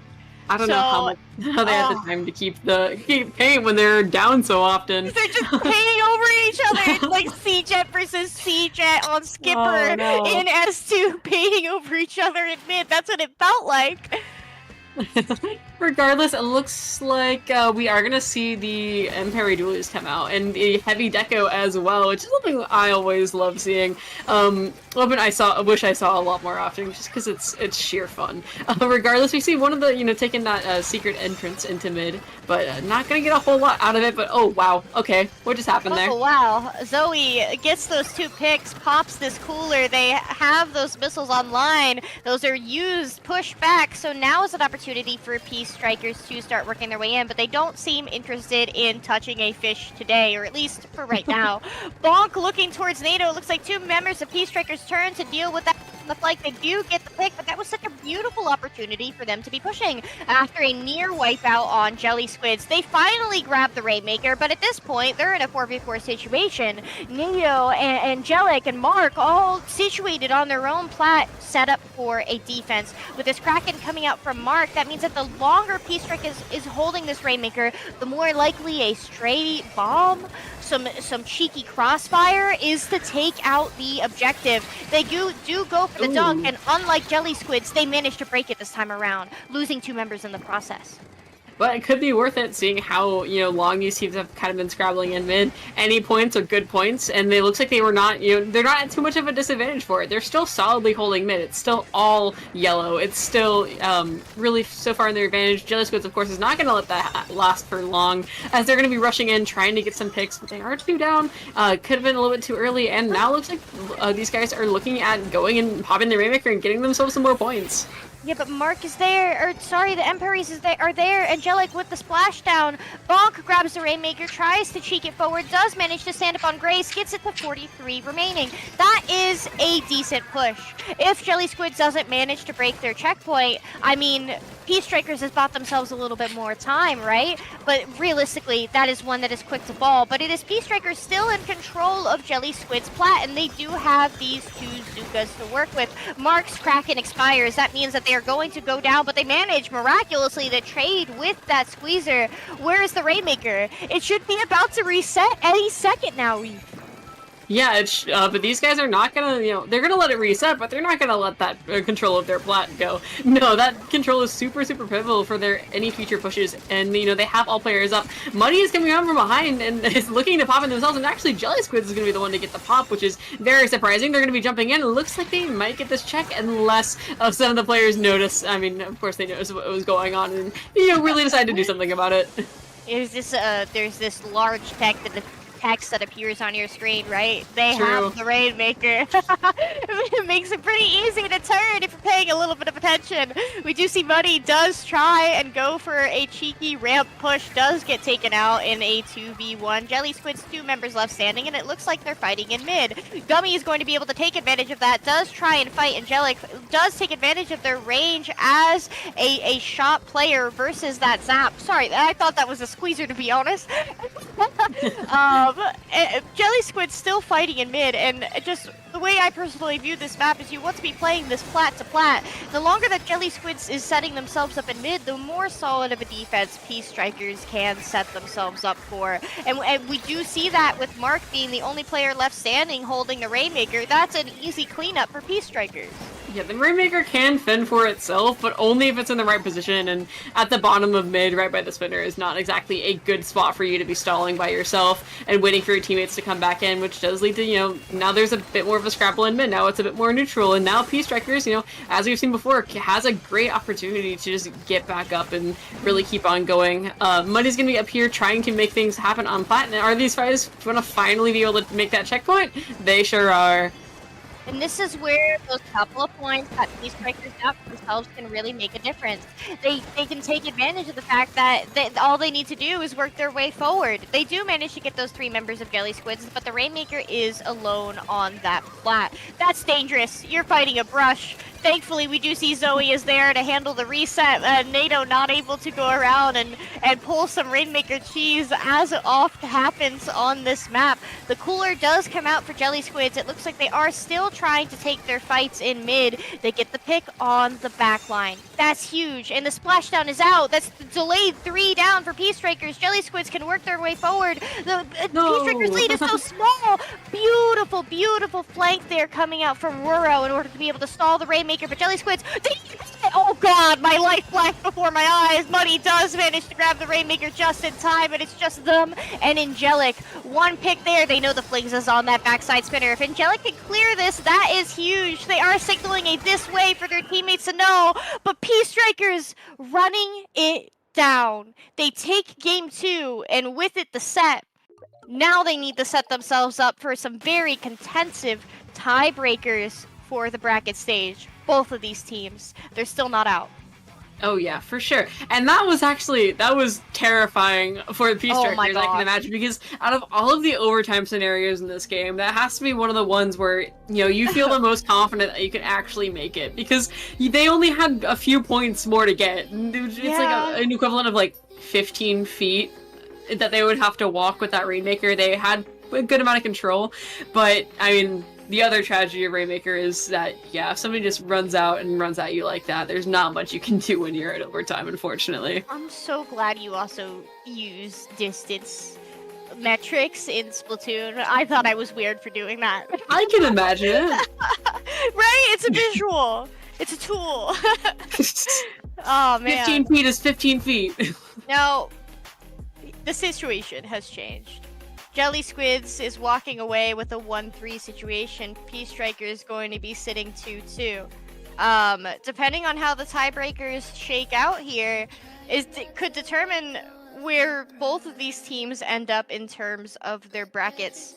There are currently some 2-1 teams situated for silver bracket, so Peace Strikers, if they take game 3, depending on how each other's opponent win percentages shake, how many individual games each team won, a lot matters. I know people here play all 3, and once you go 2-0, you're like, okay, it's fine, like, we won the set. It's not fine. Like, it really, really matters in this format.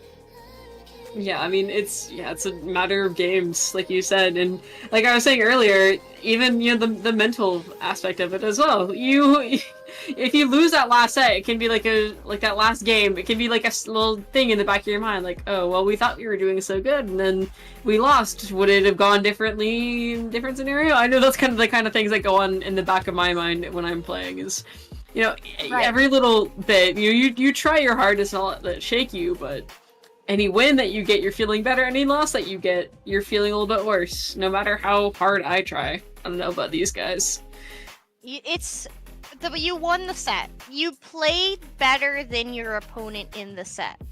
But did you play better than your peers in your pool? True. That's what the game 3 is about. It's about setting yourself apart.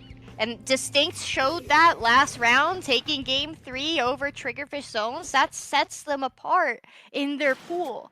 Can Peace Strikers pull that off here for a clean 3-0, or is Jelly Squids going to say, that point matters?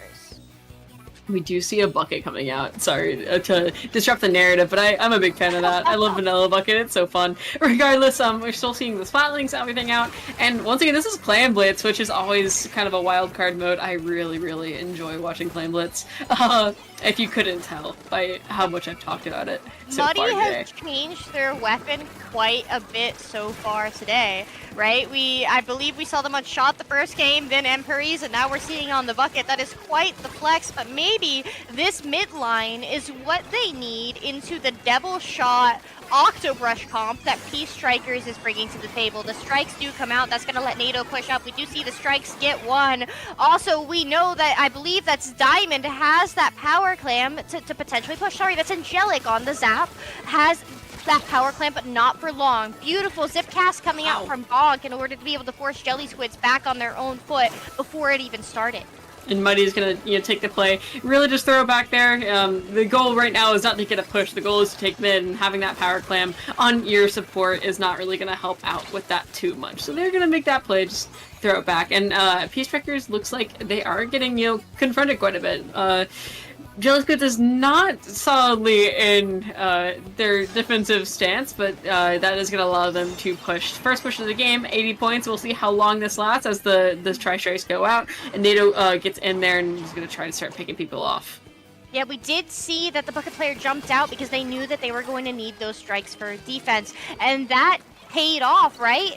Getting the 74 is not a large push for Peace Strikers. So the ability to hold that plat, like beautiful decision making from Jelly Squid, from Muddy on that bucket to say, I have the special that can make this bad situation not a terrible situation. NATO does not manage to get a pick on their zip cast and does get taken out. The trades Bonk on that top mid area. Peace Strikers getting a little bit close to that power clam, but they're losing one member in a staggered situation. Jelly Squids does have their power clam to work with, but they're really, really struggling to break out of their own elbow here, Reed.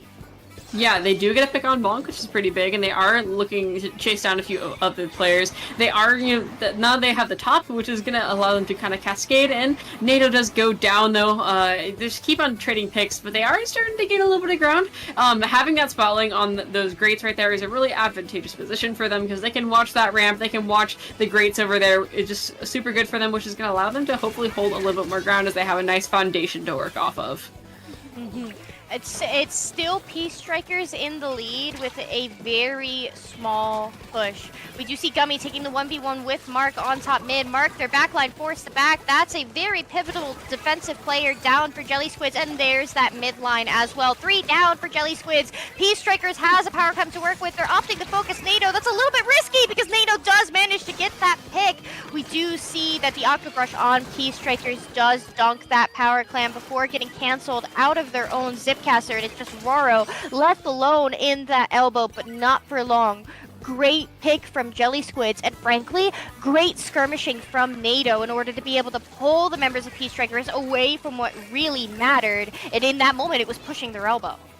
Yeah, like that push could have been disastrous if not played right, but that was really, really good defense, and now all they have to get is they just have to work on their offense for right now. Just making it in is the name of the game here for these guys. If they get in, it's getting sustained push is a lot easier than that. It's just initial push, but it's going to be hard if Peace Striker just keeps on matching that aggression, keeps on pushing forward, all the way down to 45 points now, which is a little bit more to go up against. Yeah, but they do have this power clam to work with, right? That'll get Jelly Squids, if they manage to dunk both of those two, at least 60. And those are the type of numbers that they can work with, right? Beyond those 60, then 60 to 45 is not that large of a difference. However, in order to be able to push to begin with, they need their members alive, they need some sort of special to break elbow, and then they actually need to win their fights, and that's just not happening right now. Muddy alone in that elbow. Again, this midline is supposed to be the opportunity to set themselves up for clean fights, but they're going to be taken out in a clean 2v1 against the members of Peace Strikers who are barreling towards a KO. 5-6 power clams is enough to stall the basket here, but great cleanup from Mark to deny that. We know that there's still clams and elbow. That could be good for Bonk, but Bonk doesn't manage to win the fights here versus Angelic. This is Jelly Squid's one and done opportunity to come back from a massive lead here in overtime. Yeah, 20 seconds to go and a whole world of map to cross. A whole team of players to keep down and suppress, and it looks like not quite gonna happen for them. Their last player, Angelic, is going to go down, which does really mark that going down, because even though NATO jumps in, can't be fast enough even on that super speedy brush to get a clam in time. The Jelly Strikers is going to go down to Jelly Squids, sorry, is going to go down to Peace Strikers 0 to 3. Peace Strikers taking that set super clean, but once again, that was a great match. Jelly Squids really did put up a fight that was quite formidable there. Yeah, beautiful plays from them there, and look at how the tiebreakers shake out. For Pool C, because they won that third game, which does in fact matter, because it set Peace Strikers above their next closest competitor in their pool. They're going right on the silver bracket. They're the bottom seed from Pool C into silver, which again Wow. is where you can actually manage to earn points. If they had not won that game, it would be subless squad working their way into silver. And so people asking, why is it play all three instead of best of three? That's why. Okay? Yeah, it does. You know, it would be really a nightmare if you had like 20 different teams that all went 6-6, or you know, won Yeah. 2 games and lost 2 games. What do? You can't really do anything, man. That's a very hard situation to tiebreak. So we will be shifting over to our bracket stage very soon. It does look like most of our pools are done. Let me just make sure of that before I start yapping. Okay, yeah. So Pool C is done. Moving on to Top Cut, which will be the next stage streamed. Chocolate Milkshake, ASC Ryu, and finding a cooler bot is hard from Group C. What a name. Do they know that they have to stick with that for the whole season? Did they read the rules? I'd be friends with that. From Group B, making sure we're done. Triggerfish Zone Supremacy, Tigers in 4, and Swan Lake. Moving on to that gold bracket. And then Pool A, not done quite yet. Should be done any second. As I say that, they finished that up. Insomniac Central, FreeFlow, and LOXYAY. Those are your 12 teams moving forward to Top Cut. And that is it for us. We will be shifting over to our next commentators very shortly. But before we introduce them, where can the good people find you? I'm fairly inactive on Twitter nowadays, but you can find me. Wrong side. Wrong side. There it is. At WeaveSlider on Twitter. Thumbs up. Where can they find you, Scout? You could find me on Blue Sky and Twitch at Skepidalians as seen on screen. You can also find me behind the help desk and staff desk very shortly, and the Porter Robinson concert this evening. And without further ado, I'm really excited to announce our next commentators for our upcoming block. We have Pat, a A-list commentator namesake, recently took over the Splatoon broadcasters server, a fantastic and knowledgeable commentator. I'm so excited to have them here on SAC. And then on their right hand, a nice and upcoming commentator who has grown so much over the past couple of months that they've been working with SOS and IPL, Rocket, who I can't wait to introduce to the SAC audience. So thank you so much for tuning in to Qualifier 1, starting off our Season 9. We'll be right back.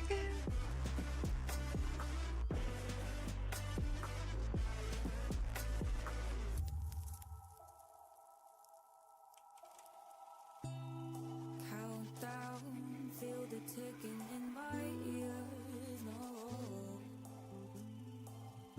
is it near the end?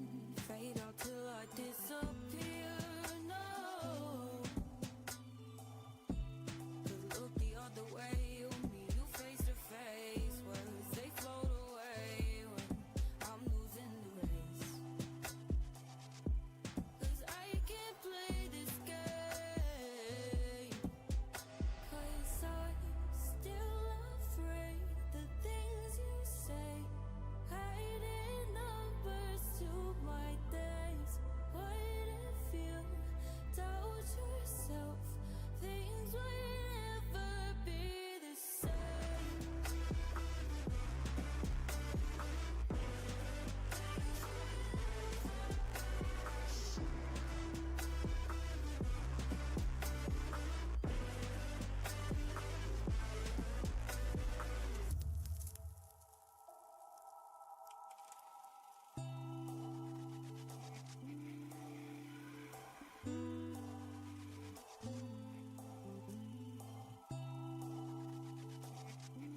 Stop the time, 'cause I wanna freeze this moment. Make it mine, hold you close. Now my heart's wide open. When I'm with you, suddenly I feel no pain. Do you make it go away? Do you make it?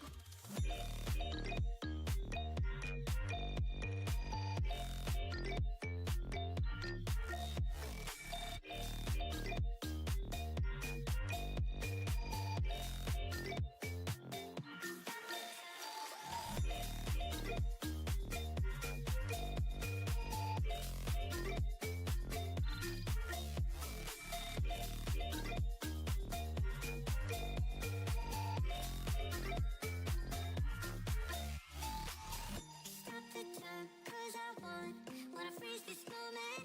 Make it mine, hold you close. Now my heart's wide open. When I'm with you, suddenly I feel no pain. Do you make it go away? Do you make it?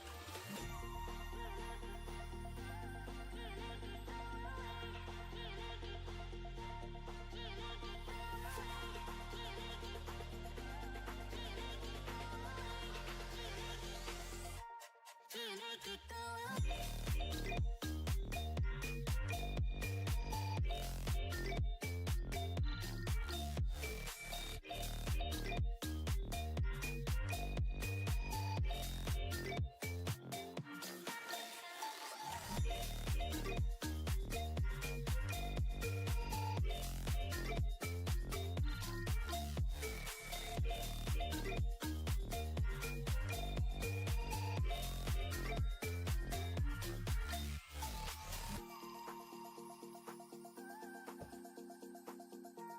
Hello, everybody. Welcome back to SAC Qualifier number 1. We are back here, and you might be a little confused to see that we are different people, obviously, because we have switched commentators. My name is Rocket here, joined by the one, the only Pat. How are you doing today, Pat? I am so glad I get to cast with you today, Rocket, and yeah, it's such a pleasure to be here for SAC. It's the first SAC of the season, and it's already a great season to go. We've seen wonderful games going between all of these teams, and I hope we get to see more. Right now, we get to see 2 teams to start. That's going to be FreeFlow going against Tigers in 4, and it's promising to be a very, very interesting game, especially since both of these teams went 3-1 in the Swiss bracket. Yeah, if you look at both of these teams and how they've played so far, it is pretty much identical. Both, like you just mentioned, going 3-1, but not only that, winning 8 out of their 12 maps exactly. So these teams seem to be very evenly matched, and that is something that I always love to see here, especially in brackets, because that just really gives the suspense and the prediction that this is going to be a very close match. And as a reminder to everybody, we are in best of 5 now, so we're going to see these longer played out matches. I see probably some more mind games being played in terms of what weapons we might see, what adjustments teams might make. But yeah, I'm really excited to see that here as we look at our first map mode, which will be Splat Zones on Krackoroka Capital. Any thoughts really on this map mode, Pat? Krackoroka Capital is the kind of map where your backline is going to be incredibly important. How well your backline can aim and punish what the opponent is doing decides the pace of the game most of the time. Though I say that, I've seen teams go in with no backline at all and do very, very well. It's just a matter of, can you break the distance with your opponent and get in, and the team that's able to do that is really able to take control of the zone and honestly on the objective, whatever the objective is on this map. This map is the kind of map that really decides, do you have control of the grades, do you have the range, and that's what's going to decide things, Rocket. Yeah, I like how you mentioned the grades, Pat, because the grades are so important and such a vital part of this map that really teams have to really play around it, because it creates a challenge of such kind of like a dead man's land where you just have no, like, limited movement, obviously, and you're kind of a sitting duck when sitting on there, but obviously if you have such, like, faster weapons who really thrive on walking grades, such as, like, an ink brush or so, you may see them take these flank routes and get behind the other team in such ways that you wouldn't expect it from any other weapon because they're so fast with it, and they can really pop out of nowhere. Yeah, speed is the name of the game. How fast you can go in decides everything. Can we have a look at the rosters from these two teams? Okay, so we can talk a bit. Oh, we're loading the rosters right now. So I guess we'll get in the game and look at the rosters right there on the one side. We see the longest range is the heavy edit. On the other side, with both the pencil and the Nautilus, there will be a lot of range for the Tigers. Yeah, we see just, I feel like that is a really good comp to run on Crab Capital because of the ability to just pick away at any players that dare contest them, any FreeFlow members that dare contest them on their grades. We see FreeFlow already managing to pop Cooler and actually being able to take advantage of their two-man player advantage there as with the Cooler and having the numbers advantage here, Stormy and the rest of FreeFlow are already able to take such aggressive positions. We see Stormy getting a nice shot, Zuka shot there, managing to find one, managing to find two with it as well, and continuing FreeFlow's hold here, already off to a great advantage, Pat. Yeah, and FreeFlow chaining their specials perfectly with a Crab Tank to follow up on to the Zuka right there. Tigers in full now, in full defense mode, trying to find their way in. They're already able to punish the Julies from running in. Innoval is dodging thanks to the splashdown and able to get the splat on to the Zuka right there. Tigers in full, able to get back to the zone, but they have yet to paint it with a few players left from FreeFlow. FreeFlow is still defending the zone pretty strongly. Yeah, but that key kill from the Nautilus may open things up for Tigers in 4. However, the rest of the members of FreeFlow are starting to rally back onto the point here. We see the jumps coming in on the side of Tigers in 4 to try to contest this. The stamp is available here and potentially will try to be used here. We also see the splashdown for Tigers in 4 as well as the Cooler. Now specials are going out all out for Tigers in 4 to try to keep this and try to cap the zone, and they will eventually get it here, knocking FreeFlow out of the middle here and at least being able to give themselves a little bit of a buffer now that they forced the penalty. Yeah, Rocket FreeFlow took a very, very nice lead right there, but now Tigers, they are in position, and Pencil on top of these grades is so dangerous. Bazooka is not going to find much this time, and Tigers in 4, despite being behind for most of that game, they are now in position to get in the lead. They only need to defend one, a next push from the FreeFlow, and they should get it. But here comes the Crab Tank from Shins. That should really, really force Tigers to defend. Right? Ooh, never mind. Yeah, but they cancel here, and just like that, Tigers in 4 are able to maintain the lead, and actually take over the lead. 13 ticks left for Tigers in 4. A great kill there from the Pencil. The kills are going left and right. The paint will not be had for the zone. FreeFlow needs to get on the zone if they want to stay in this, but the painting power of Tigers in 4 is too much, being able to punch back and steal game 1 just like that.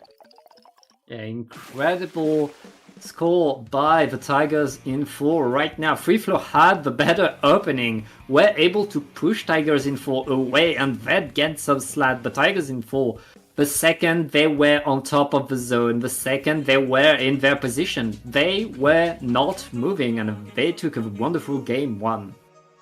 That's what I love about the nature of Splatoon, especially at this level. It's not always about who punches first, but it's whoever punches last, and it was really evident right there in how Tigers in 4, once they were able to maintain control of the zone, they never looked back at all. They really just took that initial about minute to really recollect themselves and say, hey, we still have an opportunity to get in there, and they really took advantage of it. There were their great special usage there, being able to make sure FreeFlow were very, very delayed in their attempts to really try to collect themselves and try to get back into things. But yeah, already Tigers in 4 off to a great start here. A great start, but again, that was the map where Pencil is king. That was the map where Tigers in 4 had the best of the advantage that you can get with the extra range that a Pencil and a Nautilus can give you. I mean, FreeFlow were not far behind. Again, they had a good push, but they were not able to push onto the pencil when the pencil wasn't the grade. Now, there are no more grades. The grades are over for the rest of this set, Rocket. We'll see. We'll probably see FreeFlow be able to find a push, be able to get back onto the map when they need to, and they're going to need to do that on tower control, on chip-shaped Krackoroka. And I mean, you said it's about who puts the final punch in. Tower control is the kind of mode where when you have the momentum, you score big, you go forward a lot, and I expect both of these teams to do that again. Yeah, especially on a TC map such as Shipshape Cargo, which we know can be very snowbally, but the importance of it is that second checkpoint, because that second checkpoint is so hard to get through if you are the attacking team. So it's going to be really interesting to see if we see any weapon changes here. We see an umbrella being pulled out here. Hey, let's love to see it here. And I think that umbrella is going to be a great use here for FreeFlow in order to really maintain tower presence here, because it is just such, it plays a similar role to how a blaster would play, but obviously just being a distraction as well. Yeah, but not just any umbrella, it's the support umbrella, it's the vanilla umbrella that gives you a lot of paint with the sprinkler, and then tripling strikes that, I mean, you know how good strikes are on on tower control right there. But Tigers in 4 not minding right now, are going on the attack and trying to push things away. 3 down onto FreeFlow, and Innova with the Nautilus has to dodge the crab. That being said, Tigers in 4 have the tower forward and are getting to the first checkpoint already. Yeah, this first checkpoint is usually pretty easy to get through, as you usually only have to get momentum initially from the first team fight, say. But this long stretch here from the first checkpoint to the second checkpoint is so brutal and so key to either team really maintaining a giant lead here. As we see now, FreeFlow are able to recollect control of the tower, and now they try a push of their own. Cooler on the back for Tigers in 4 and Zuka available to try to contest this. Let's see if there will be any contest here. The crab is popped, but shut down by that aforementioned Zuka here. We see the edit managing to find a trade, but it seems like that push may be stalled out here from a great response from Tigers in 4.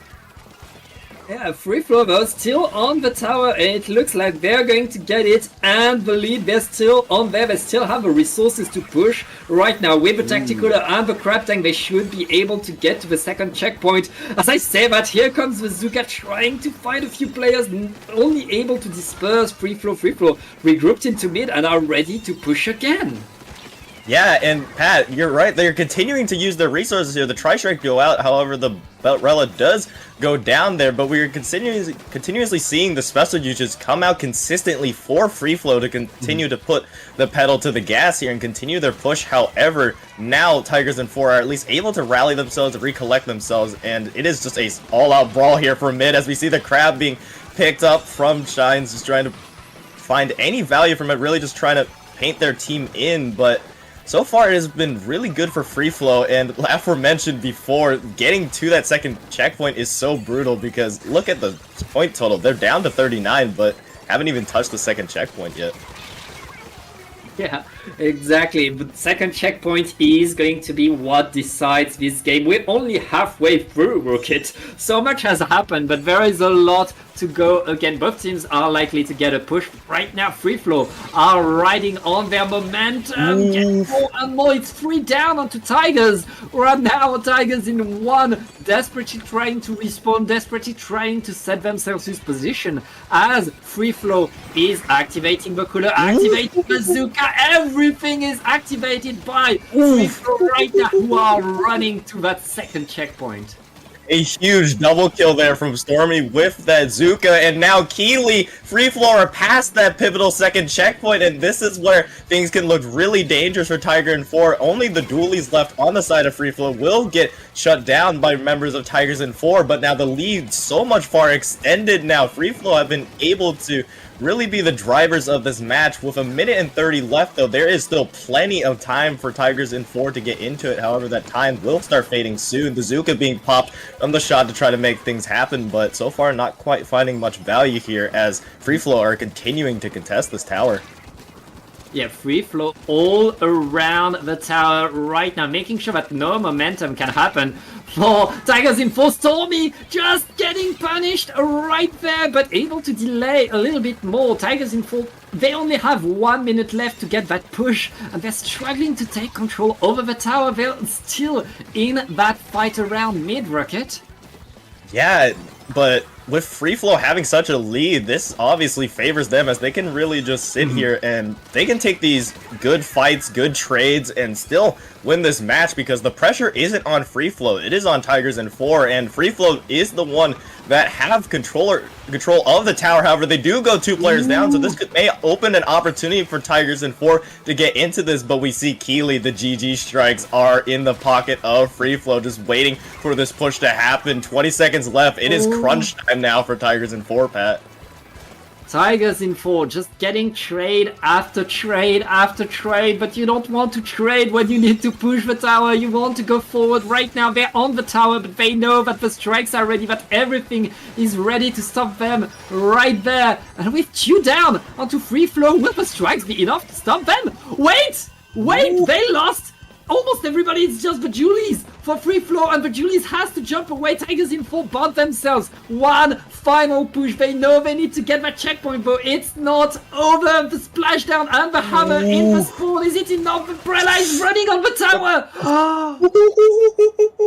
The Brella from FreeFlow was able to shut down that last Tigers in 4 overtime push, and I had that feeling, as I'm assuming you did too, Pat. Tigers in 4 had a really good shot of taking that game and going up 2-0 in this, because as we saw, they were able to shut down that tri-strike really well and shut down the other members of FreeFlow, but FreeFlow escaped this and even things up. We are in for a great series for sure, as they have been able to punch back with such a dominating force themselves. Yeah, we saw game number 1, Tigers in 4 having better positions.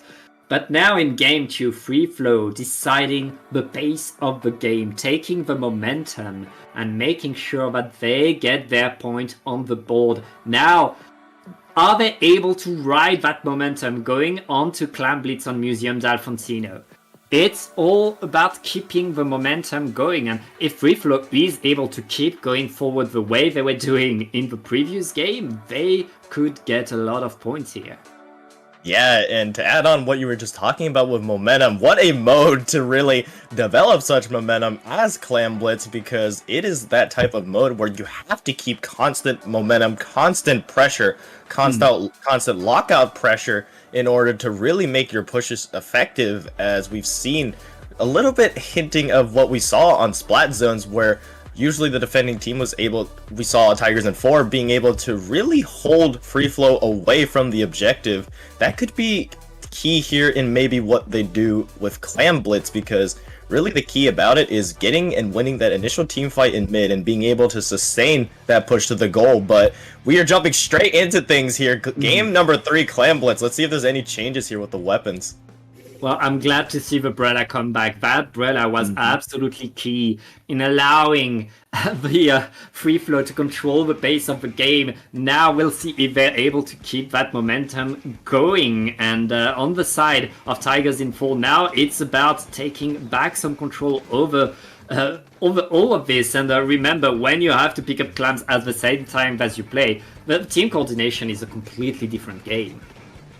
Indeed. We see FreeFlow here already off to a fiery start with being able to have the Clam advantage, have Cooler and Bazooka being popped, and the Crab as well. Look at this, the momentum already in FreeFlow's possession here. You talked about it earlier. This is what FreeFlow looks like. They want to continue that game 2 win here and continue to steamroll through this. However, we see the Splatana here just trying to deny any further push here. They have the stamp available to really go for maybe a sneaky multi-kill if the opportunity presents itself, but still holding firm. Tigers in 4 are yet to give up most of their base. Ooh, yeah, as you say that, there's only 3 players left on the field right now. Make that 2 fighting for mid, but 2 shots just trying to find the pick. And right now, Stormy is going to be the one getting the Super Clam and allowing FreeFlow to prepare the next push. FreeFlow simply winning the fights into mid right there.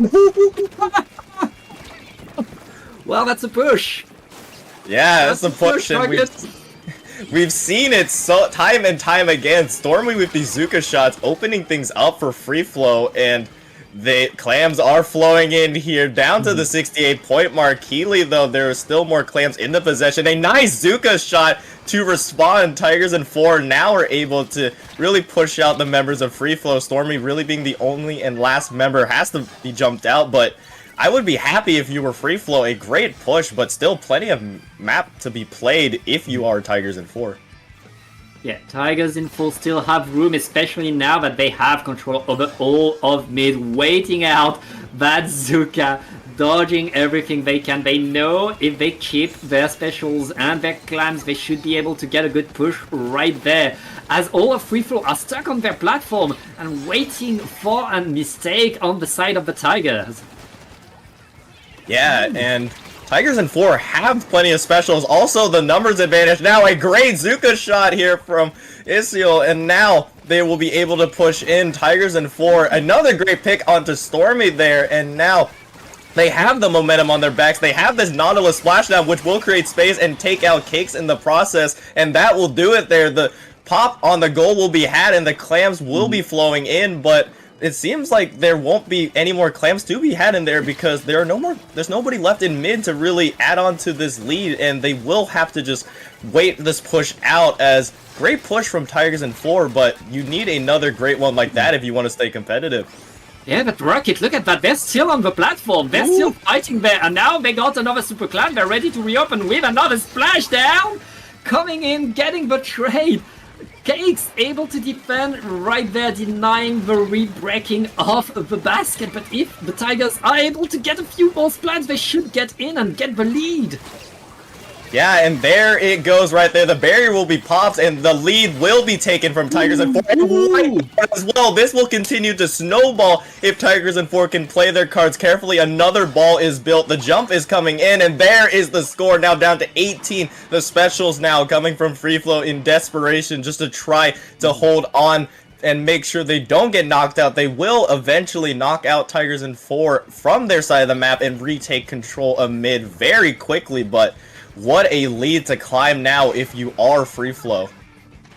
And Rocket, now there's only 1 minute left in this game. Tigers in 4 have a huge solid lead, but FreeFlow are collecting the Super Clams, preparing themselves for the big push. They know they have to make it count, but they already lost their Brella. But Brella is so key into pushing forward whenever they want, and right now the Zuka knows exactly where to aim. He's not going to find much though, it's just easier. Oh, they have the way in, they have all the clams, and they reopen the basket. Do they have enough though? Yeah, but it seems like Tigers in 4 are able to rally a great defense here and stop that what seems like a really good FreeFlow push straight in its tracks. Just the members of Tigers in 4 were able to crunch on to all of these FreeFlow attacking members, and now FreeFlow have to recollect themselves and wait for overtime here. Stormy with a great cancel onto that stamp. The Zuka popped as well, trying to find some value of it, and Keely, Tigers in 4 have 3 members down. This could open the floodgates of FreeFlow if they play their cards right here. Now overtime, one final opportunity to push. Yep, here comes the overtime. FreeFlow knows that they need to use all their clans. They're able to open the basket, Rocket, and they're able to come in, but the platform is already secure. There's 1 player above the spinners, but they need to get to the basket now. It's a delayed wipe. It's game. A strong defense there from Tigers in 4. That was huge kills from the pencil. And we saw the amount of balls that FreeFlow had there. They had, I believe, like 2 or 3 just waiting for an opportunity to strike, but the stone wall that was Tigers in 4 didn't crack at all, and they held firm, now punching back of their own. It has been a back and forward set here, Pat, and I'm all for it here. Yeah, we really see the fight between two philosophies in the game. FreeFlow want to run forward, want to win the fight and get forward as fast as they can. Tigers in 4 is a team that likes to hold ground. Even when they pushed, they were on the platform, they stayed on the platform and got a second break on the basket to get the lead in the same push, because simply once they had that position, they would not leave that position. Tigers in 4, like, kind of struggling when it comes to pushing, but once they are in, they are very much in. Now we're going to go even faster, Rocket, going into Rainmaker, which I feel like has to be good for FreeFlow, since they're the ones who like to run fast, and I hope they win, since I want to see a game 5. These two teams are so cool. Yeah, and it's something that they need to stay in this first qualifier here, and like you just mentioned, Rainmaker, I believe, is the most volatile mode because of how quickly leads can change, how the match can end, just because it is basically capture the flag, because of how different the mode is. And I agree with your point here of FreeFlow having the potential advantage here, because we saw it in game 1. They were able to take a very, very strong lead initially. The only thing that really bit them was the fact that with a mode such as zones, you're really limited by just having to stall repeatedly, but with a mode like Rainmaker, especially on Undertow, you're able to control your own pace, own quickness, and I think that's something that FreeFlow is excited to do. Yeah, FreeFlow needs to get in. And what you have to pay attention from FreeFlow is their ability to suddenly get 2 picks with Azuka. Their ability to get these 2 key picks that allow them to run forward incredibly fast. And if the Tigers are not able to counter that, or get ready for that, get ready to defend, they're going to be in trouble. But let's see who's able to get the pop, and it's going to be FreeFlow, who are already trying to get ahead of the Rainmaker to push forward.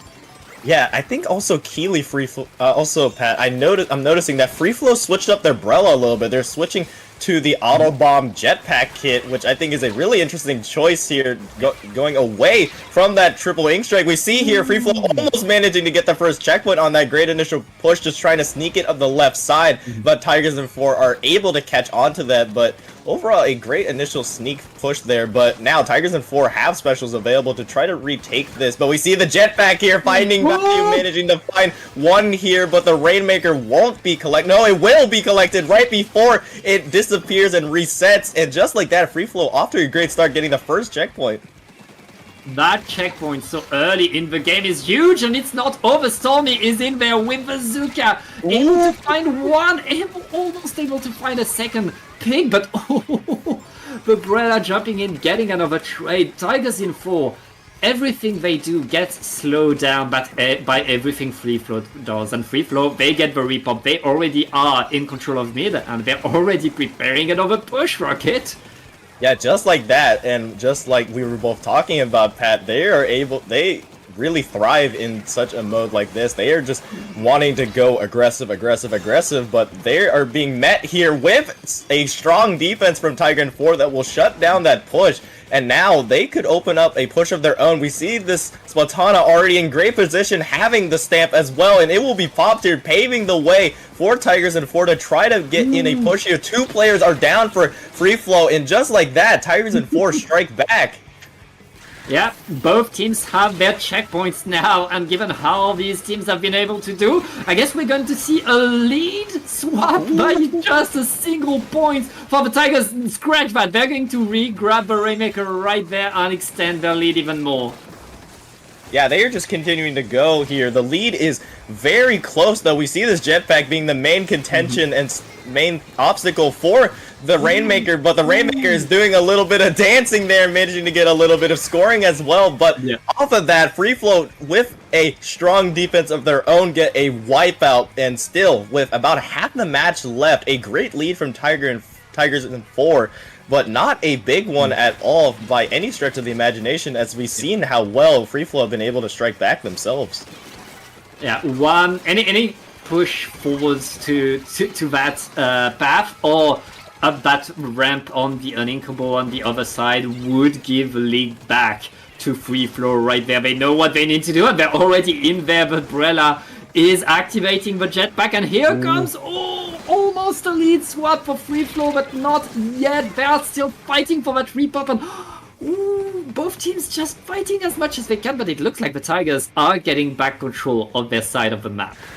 Yeah, that looked really good for FreeFlow. They were able to get that wipeout. They were able to get 3 players down, which is why FreeFlow is so far up in position of the map. But now the Rainmaker will be reset back to mid, so now a little bit of a momentum shift here. If FreeFlow are able to get and continue this hold into mid, they could very much continue to head towards that goal and Keeley take the lead here, because that is something that they need to happen and to really put the pressure off of them. Still plenty of time to work with. The jetpack is available for that Brella to really make it happen. However, on the other side, the Zuka is coming out in its wake, and just like that, Tigers in 4 are back in the driver's seat.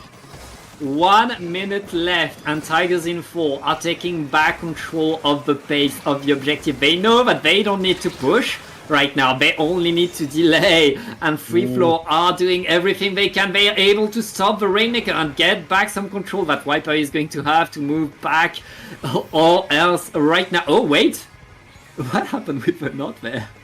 Yeah, the knot really just trying to pick off their counterpart in the edit, but not quite unable to do it there. Rainmaker reset back into mid. 30 seconds left here. Tigers in 4 can really sit back and hold this defensively here, but they do go 2 players down, so this could be an opportunity for FreeFlow to really open up the defense of Tigers in 4. However, we've seen how strong Tigers in 4 have been able to really rally to the defense, and in a mode such as Rainmaker, 1 death, and that is it here. 10 seconds left. The Rainmaker is keenly lost here, and 2 members are down for FreeFlow. The Zuka being popped as well, and the wipeout, and just like that, Tigers in 4 will take this set 3-1, and just time and time again, we have seen how strong of a defense Tigers in 4 has, and I think that's something we should keep an eye on if we see them again in this tournament, Pat. Yeah, Tigers in 4 really able to set themselves solidly around the checkpoint, and despite the Inkjet absolutely pummeling Sig with the Rainmaker, Sig able to simply get Squid Roll after Squid Roll, and once the final Squid Roll was the thing that gave them the extra lead. I mean, FreeFlow were just a few points behind. They were just 1 Squid Roll behind, and Tigers in 4 can be pretty happy with their performance today. They're going to keep going forward in that bracket. Yeah, punching their way to semifinals, and just taking a look at the other teams so far, Tigers in 4 are actually the first team to punch their ticket into semifinals. We see Insomniac Central and Swan Lake. Insomniac Central has the 1-0 lead there. Triggerfish, Zone, Supremacy, and LOXYAY, Keeley are in a game 5 now, all up for grabs to go into semifinals. And same story actually for Chocolate Milkshake versus ASU Ryu, as that is also going to game 5. A very tightly competitive tournament we are seeing so far, Pat. Yeah, incredibly competitive. I mean, we went through a very tight Swiss bracket, and now we get the best of the best, the teams that competed incredibly well so far. And as you said, I feel like FreeFlow were really not far from getting that game. Both of these teams were so evenly matched, and this could have gone very differently given one extra scream, one better weapon pick, or a drop of ink at some point could have decided these games. That's what we want to see. That's why we love to watch SAC. That's why we love that SAC is back. And Rocket, we're going to take a short break, and we'll be back with the semifinals. Yep.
Find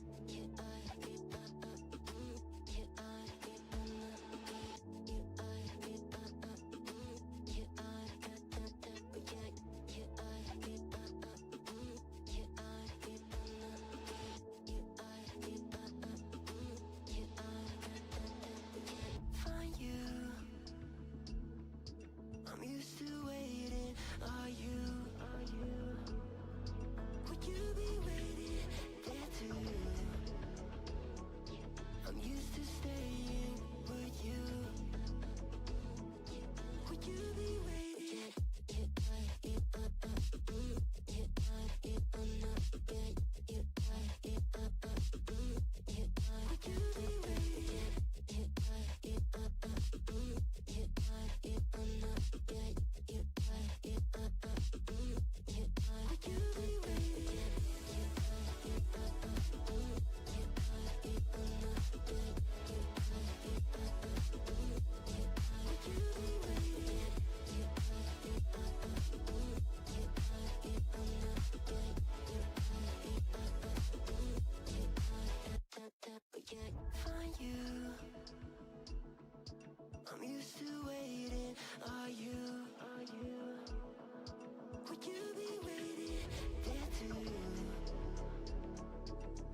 And welcome back to the first qualifier of SAC Season 9.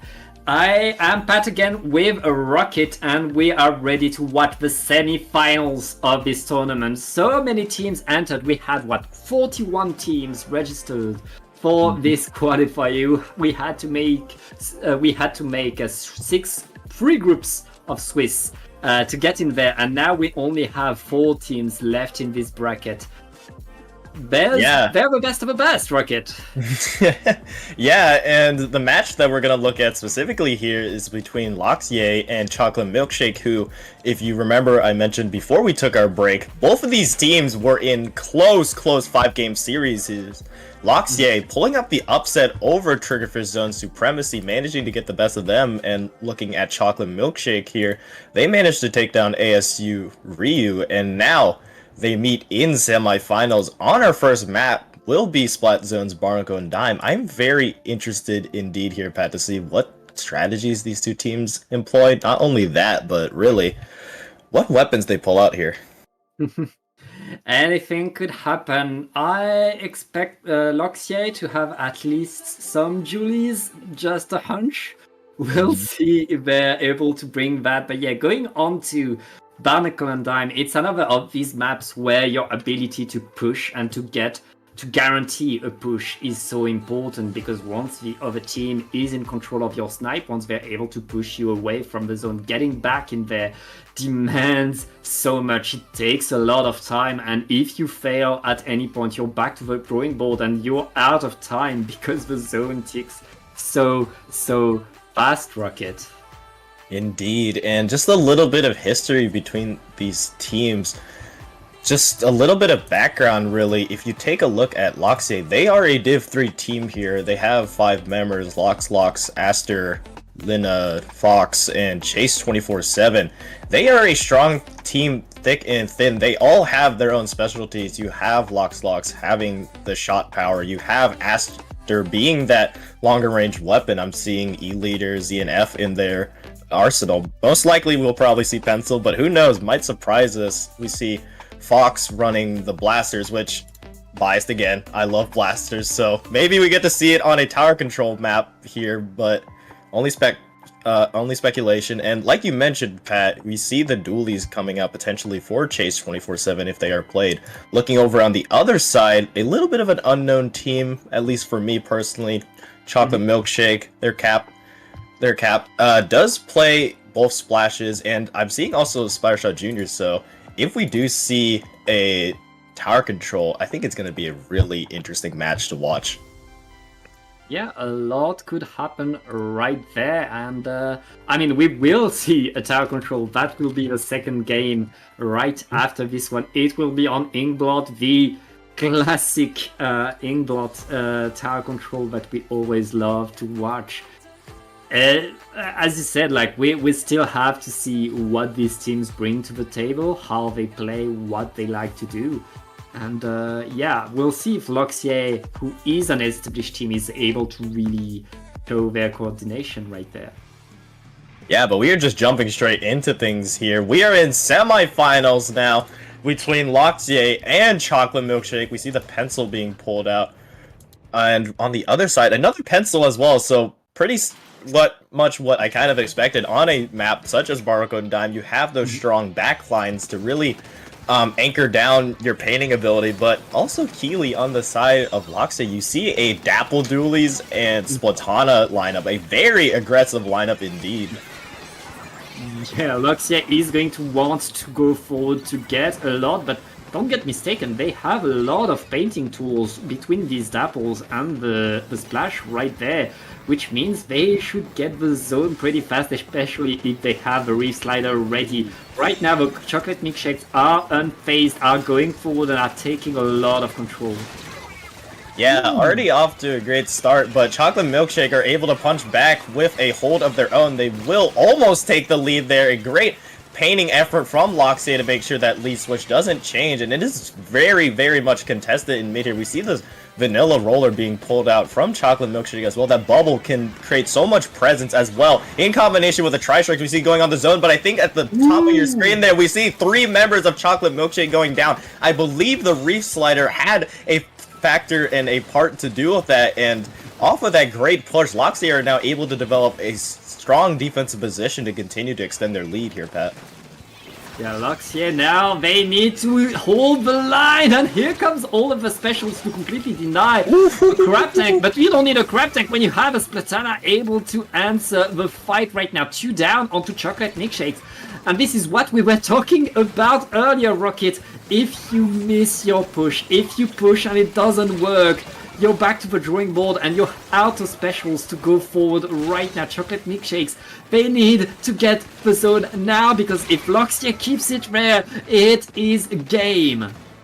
Yeah, but we do see eventually LOXYAY will lose a little bit of steam because of just how long they were able to hold on to that, but they did use so many resources to make it so. But now, Chocolate Milkshake have the potential to steamroll themselves if they're able to develop a stronger push, such as that. We see the bubble actually being taken down there, Keely, and now it is really just left to the pencil to really just helpfully hold the zone. We see the Reef Slider, though, managing to take down that roller again, and yet again, LOXYAY are in strong contention for the zone, but we do see the tri-strikes going out to try to make sure that doesn't happen here. Chocolate Milkshake just holding desperately to see if they can really find an advantage for themselves to knock LOXYAY back to their base. Yeah, Chocolate Milkshake are able to keep themselves on the map. They are able to paint the zone right there. And they're taking the zone again, but they're not able to push LOXYAY away. LOXYAY is just running circles around them and getting more and more IVs. But to get started, this is now a delayed wipe for LOXYAY, and with 2 minutes left in the game, Rocket, this looks very, very dangerous for Chocolate Milkshake. Yeah, especially since this Reef Slider's done so much damage. We're seeing more and more players going down. LOXYAY is so far into Chocolate Milkshake's side. We see Chase here just being such a oppressive presence here on the Dapple Doolies, managing to just chase these players down, coming out of nowhere, managing to find another trade as well. 15 ticks are on the board, and unless a miracle happens, I think LOXYAY has this in the bag. 5 ticks left, and Crab is being popped. The rain will be popped, but a little too late, and LOXYAY will manage to take game 1 in the semifinals. Yeah, LOXYAY really showing control over the map right there. Chocolate Milkshake, they were able to push, they were able to fight, but they were not able to take control over the zone. They were not able to push LOXYAY away. LOXYAY stayed on the map the whole game and were able to take more and more as the game was going on. Right now, Chocolate Milkshake, they need to find a way to shut LOXYAY down, because in tower control where we're going, they're going to need to make sure that there's no Julie's Dapples to their side being ready to ruin their day. Yeah, but I think this map might actually benefit them a little bit more, because we saw the use of the vanilla roller there in game 1, and that could potentially help counter the Dapple Doolies if that roller can really develop a strong presence onto the tower. And with Inkblot art being little bit, there's a lot more obstacles and ledges to play around, you could really take advantage of the fact that, hey, the roller's presence is so big that you have to respect it. You have to respect you can't just roll around like we saw in game 1 where the Dapple Doolies were able to just go in fast, get out fast, but you can't just do that here on tower control if Chocolate Milkshake use that to their advantage, we could see an entirely different game here, Pat. Yeah, again, it's a different map and it's a different story. Much more ledges, many different ways to play on tower control Inkblot. And as you said, I feel like Chocolate Milkshake will have a better time. That roller will have a much better time with all of these ledge that we have here, and especially if you have a big bubbler on the tower, you can get a checkpoint for free, which is not something you should underestimate. Yeah, and something that the pencil from both sides will need to keep an eye on as well. If we see a comp change from LOXYAY, but I wouldn't see it in their future at all, because that was really well played from how we saw all their weapons used. We saw the Crab Splatana being used to such an effectiveness that I think that there's a good chance we'll see it again here. We saw the reslider from the Dapple, but let's just see if they agree with me, and let's just see if I commentate curse them. We will see, yes, we will see slight comp changes for both sides, actually. We see a different type of Dark Tetras. Hello here. We see the Zipcaster Dark Tetras for LOXYAY. Chase, who was the initial player on those Dapple Dualies, has elected to switch. On the other side, we see a little bit more of a standard pick here. 2 shots plus Keeley, that splat roll that we were talking about, Pat. Yeah, Rocket, I believe they're called the Light Tetras, by the way. Yeah, I was trying to remember the name of it. It was like, what kind of Tetras are they? I didn't want to say the wrong one, but yes. Different than Dark, yeah? Yeah, the different Tetras. Yeah, but very nice opening by Chocolate Milkshake, benefiting from the confusion right there. And taking a lot of control. Chase coming in a bit too fast. He's not going to be able to deny the first checkpoint, but able to slow down the push. Now all of LOXYAY is on the respawn, is able to fight, but ooh, with a big bubbler right there. Chocolate Milkshake is still by the bats. They will not get the next checkpoint, but they still have their presence here. Yeah, and Impact is making an impact here with the Zuka. Will get shortly shut down, but their presence will delay at least LOXYAY's response to this a little bit. A player does go down. It is that splash that will go down. Cooler is available and used for LOXYAY here to potentially get back into this off of Chocolate Milkshake's great initial push, but Keeley, the crab, is available for Kamina. It will be popped here. Let's see if it will have any value here. Just trying to shut down the Dualies here on Chase. Will force the jump out and will force just the respecting of the special, and now LOXYAY on the defensive here as the tri-strikes go out to try to stall this push.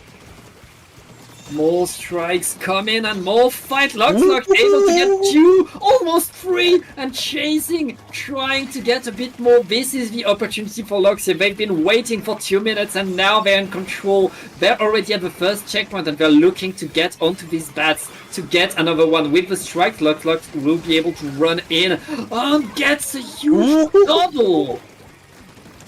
LOXLOX just coming up huge here for LOXYAY, managing to find 3 actually off of that, and just off of individual mechanical skill like that, LOXYAY are able to continue their push, as well as the strong holding of the other members of LOXYAY. They are on a roll here, Pat. Look at how far up this Light Tetra Dualies is, being able to use that Zipcaster, having a similar effect to how we saw, managing to find 1 off of that, having a similar effect to how we saw them use the Dapple Dualies. And Chase is still up there with the Tetras. It doesn't matter because the tower is resetting. But right now, LOXYAY showed us the power you have with your ability to simply pop off. Get that one big push. Chocolate Milkshake were in control for so much of the game, but now suddenly with that one push, LOXYAY has the momentum hard going forward. And with 2 minutes left into the game, it's on Chocolate to really get that control back and get some momentum again. Yeah, going 2 players down though. They have Cooler. Chocolate Milkshake will use Cooler to try to maintain this defense, but so far, LOXYAY have a strong control. Will find a trade onto that player Impact, and only the roller left for Chocolate Milkshake, and it is looking a little bit dire here. We see the roller try to get a flank onto the tower. It could be huge and proving huge, and it will prove to be a key factor of how Chocolate Milkshake will be able to shut down that push. The bubble and the Zuka are available for Chocolate Milkshake, so things can look really dangerous here if Chocolate Milkshake play their cards right. And right now, Chocolate Milkshake know what they need to do. They are all in position trying to push, but they don't have anyone set on the platform yet. And they need to protect that tower. The Crab Tank and the Big Bubbler is going to help them with that, but the Zuka is going to get a trade right there. LOXYAY using everything they have to delay the hold over the checkpoint, but it's not going to be enough. Chocolate Milkshake is on there and just a few points behind right now. Yeah, members of both teams are just throwing themselves at the tower, but eventually Chocolate Milkshake will have it, as it is just a delayed wipe for LOXYAY, and now in a great position to go straight for the knockout. If any player on LOXYAY can jump on it, they can stall it out, but a great double and triple will come from the shot, and just like that, Chocolate Milkshake even things up 1-1. What a strong comeback from Chocolate Milkshake we just saw. Comeback was the name of that game. Chocolate Milkshake took control of the game right away. They looked so strong, and then LOXYAY came in, get that huge push with splat after splat from LOXLOCK. But then Chocolate Milkshake, they simply took back the control. They took back control of mid, and they did another well-organized, well-solid push, and that paid off so well, allowing them to get 1-1 in these semi-finals. Remember, Rocket, whoever wins this set goes to the final and gets a lot of points here on this SAC qualifier circuit. Yes, I'm sure both these teams are happy with how their tournaments have gone so far, but why settle when you can go for more, go all the way for the top? And both these teams have shown they have the willingness, they have the strive, and they have the need to just prove to everyone that they are a force to be reckoned with. But as we move on to game number 3, a little bit different of a map that we're used to seeing here, Pat. We will be having Rainmaker on Mincemeat Metalworks. That is something we don't see often. Any thoughts in this map mode, Pat, you might have? I don't like it. It's a little bit of a hot topic, I know. It's to be honest, it's always an interesting game to watch because you have two very starkly different options in front of you. You either run through the grates, I mean, you have to run through the grates to get to the Rainmaker pretty much. Like, the Rainmaker is on top of his grates. And then you either drop and go to the right, which allows you to get that slower but more secure push, or you can get the risky way in through the grates. Usually these grates will be used for a flank route, and given that LOXYAY has a Tetra Dualies, I expect the Tetras to come back, either dark or light. As long as you have a way to run through these grates fast, you really want to have that, because that's a flank option you really want to use. Yeah, let's see if it's true. There's the Tetra Dualies like you were talking about. Okay, I wouldn't be surprised at all if we saw Dapple Dualies, but Keely, they do have the Reef Slider as well on these Tetra Dualies, so another special that you can really see really just glide across these grates like they're ice, pretty much, just being able to go and travel through like it's normal pathing. We see Keely, though, the pencil already for LOXYAY going down. That is a huge pick for Chocolate Milkshake, as that means no cooler. And now Chocolate Milkshake having cooler could potentially really snowball this, but a quick defense will shut down that Rainmaker carrier, and it is still a tightly contested control for mid here. Yeah, the fight is still going. It looks like both teams are just waiting for the right opportunity for the good paint and the control. Right now, LOXYAY able to restore the tactic cooler, and the Rainmaker is going to reset. There's only 1 point that has been scored in this first minute, Rocket.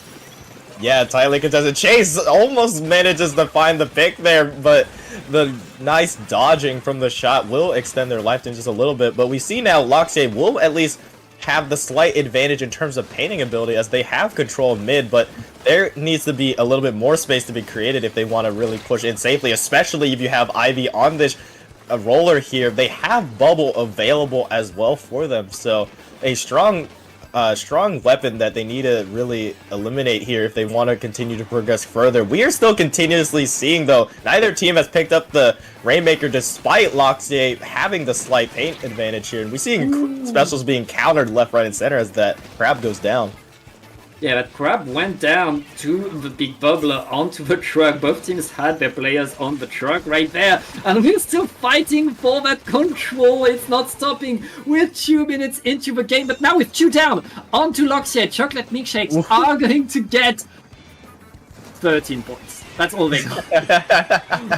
The grand old 13 points here, but that might be all they really need here. Just these slight little pushes, little by little, they can really snowball, and just like that, right there, they will manage to at least get the first checkpoint, the first score of this game. And still, though, that was about half the match that was played for that score to happen. We see Chase managing to find a nice pick onto Ivy, just chasing for more, trying to see if they can find any more value out of it. They have Reslider available to really turn this around. LOXYAY will lose the Rainmaker briefly, but it's still very contested in mid here, as neither team really has strong control over the Rainmaker.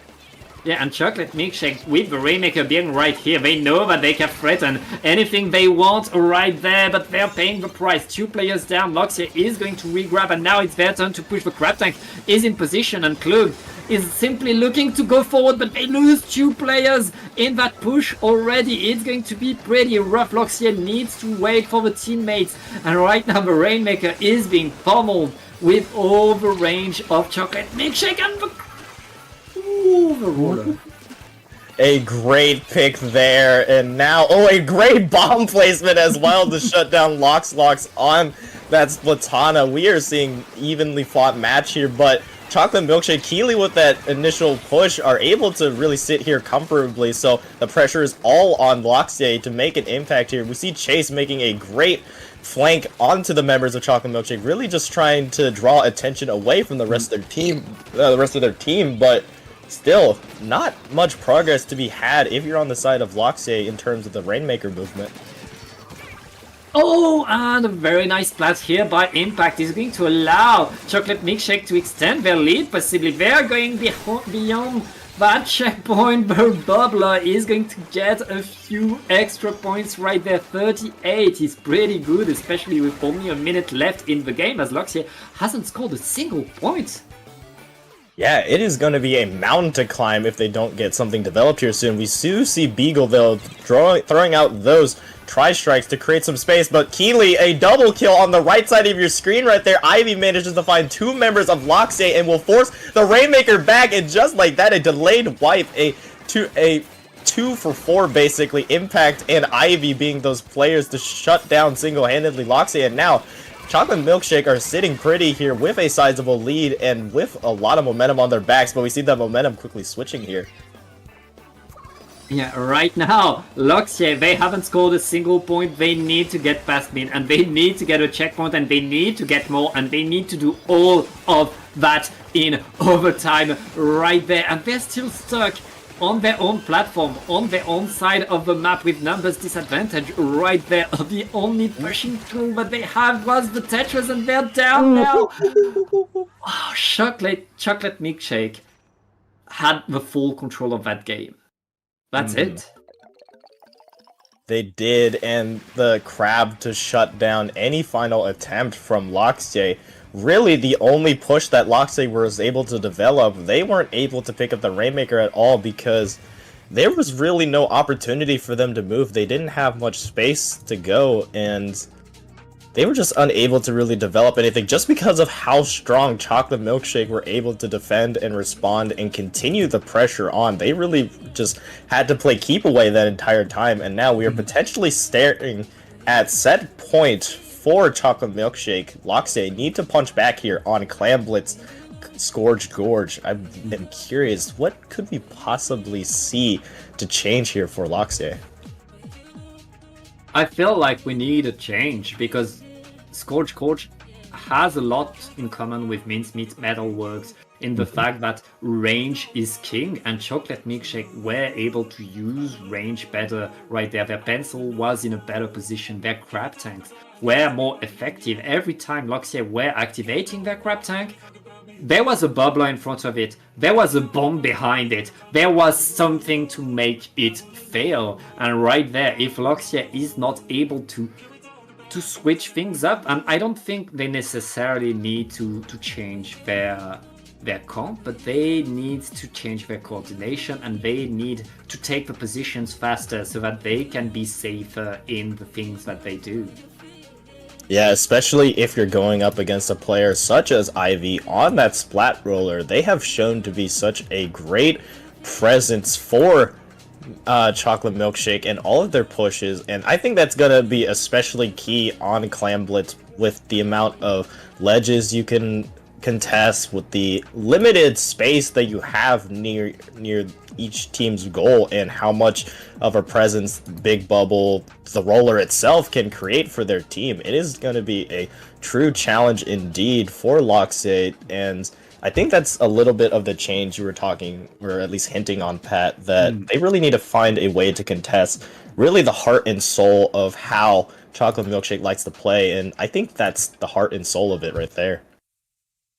Yep, we'll see how these teams are able to do. Again, I feel like LOXYAY, they looked behind that whole previous game, but Mincemeat Metalworks is a different beast from any other map. Going into Scourge Gorge, there will be probably much more practice, and we're back to the double Julies on the side of LOXYAY, still with the Splatana Sampa Nouveau.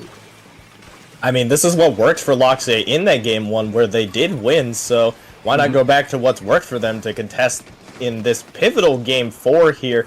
We're seeing already LOXYAY will at least have the slight clam advantage, but will lose a member, and Kamina just trying to find another pick from that crab. Won't quite find it, but at least force the jump away. 4 minutes and 30 seconds. Already off to a hot start between both these teams. Still pretty even though, but Chase on the side of LOXYAY will manage to find the first ball built there, but the rest of their team will be falling around them. We see the reslider being used as well to try to contest, but not much value to be found there. Chocolate Milkshake are now in the driver's seat with that bubble.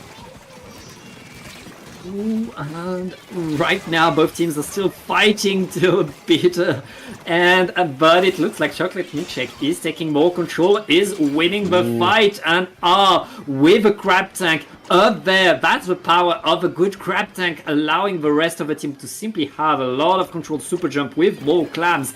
We are past the 50-point mark, Rocket.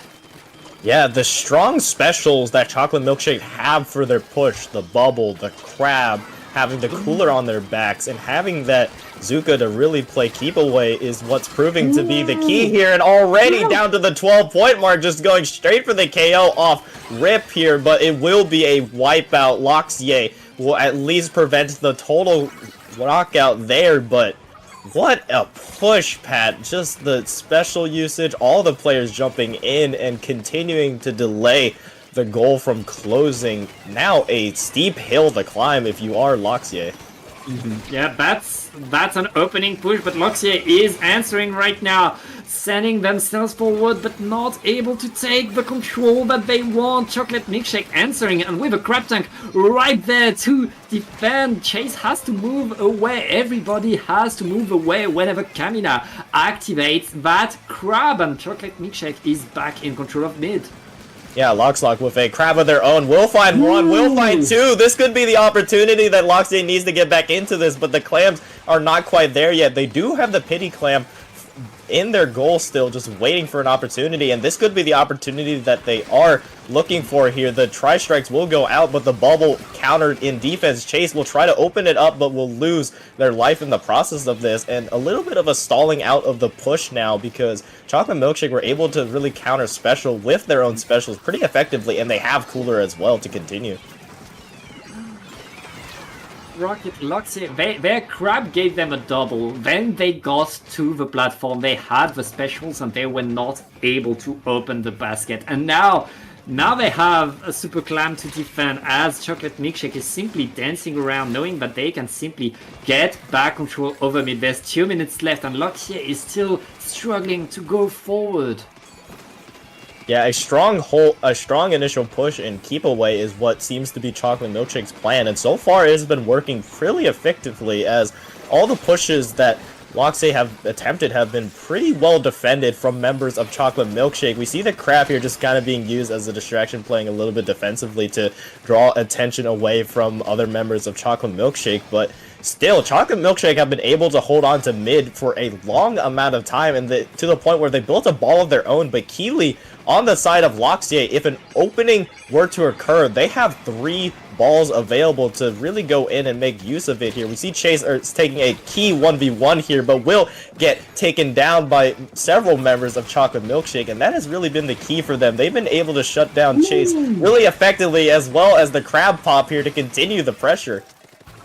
Very, very nice power from the crab right there. Both teams still licking their wounds, waiting for another opportunity. LOXYAY knowing what they need to do. They only have 40 seconds left in this LOX activating the crab is countered and punished right there. That is going to slow down the whole push from LOXYAY. They only have 2 players left. Make that 1.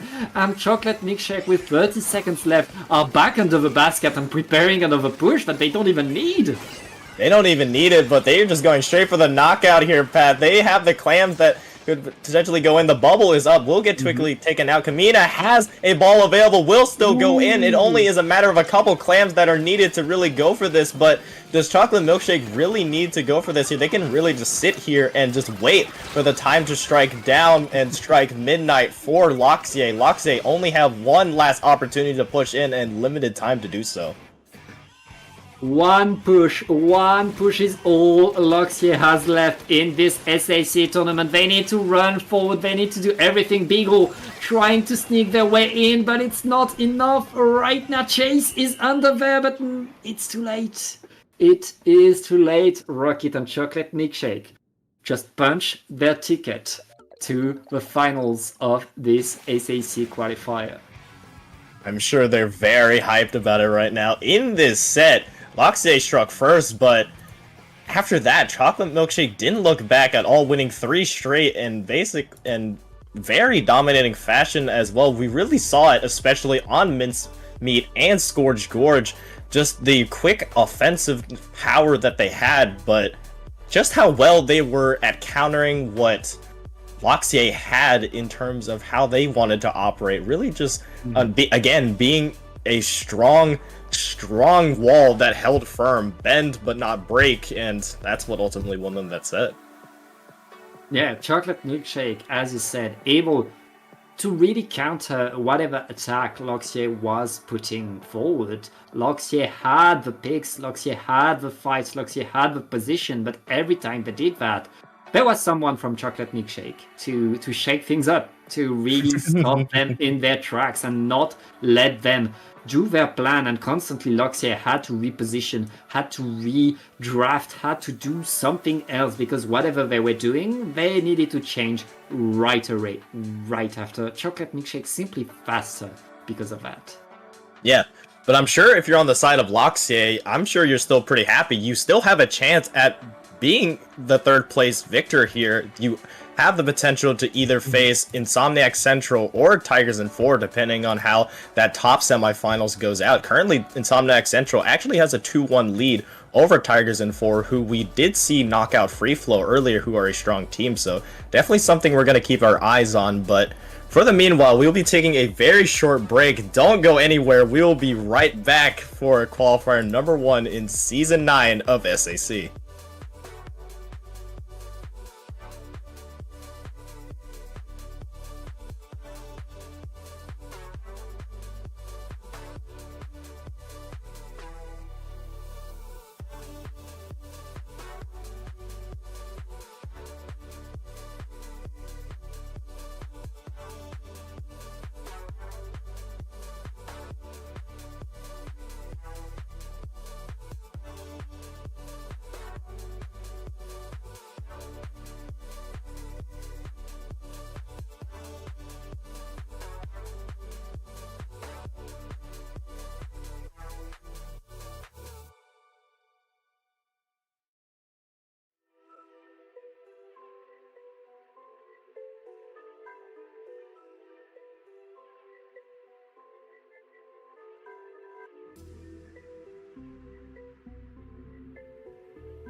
We are back. This is what we've been waiting for.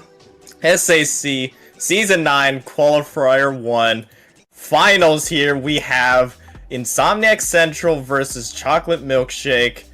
We are still here. My name is Rocket, joined by Pat. You already know. We are ready for this set. It is all up for grabs, Pat. I'm excited. How are you feeling? I am feeling wonderful, Rocket. I can't wait to see the best two teams we've had tonight fight on, and they've had to fight so much to get there, Rocket. This was a big bracket, and both teams had to fight they were in. There was no 3-0 for either of these teams in this in this gold bracket. They had to face wonderful important opponent. Insomniac Central, it's a well-established NA team. On the other side, Chocolate Milkshake, we saw them. They are fast, they are good, and they will ruin your day. Yeah, I couldn't have said it better myself, Pat. We are in for a powerhouse set here for sure.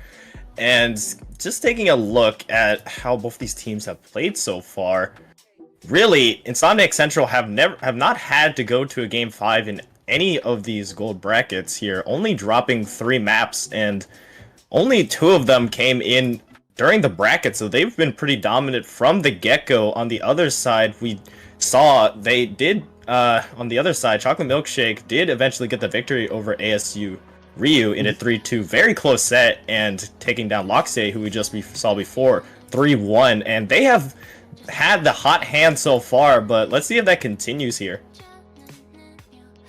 Yeah, it's going to be a different teams they are facing, and at this level, each team has so much identity. Each team has such a strong, different playstyle. You have to be ready for any curveball that is going to be thrown onto you. But remember, the team that wins this gets the qualification for the SAC finals. That is big. That is a lot, and we'll see which team is able to do better, but let's stop talking because it's time to start watching the games.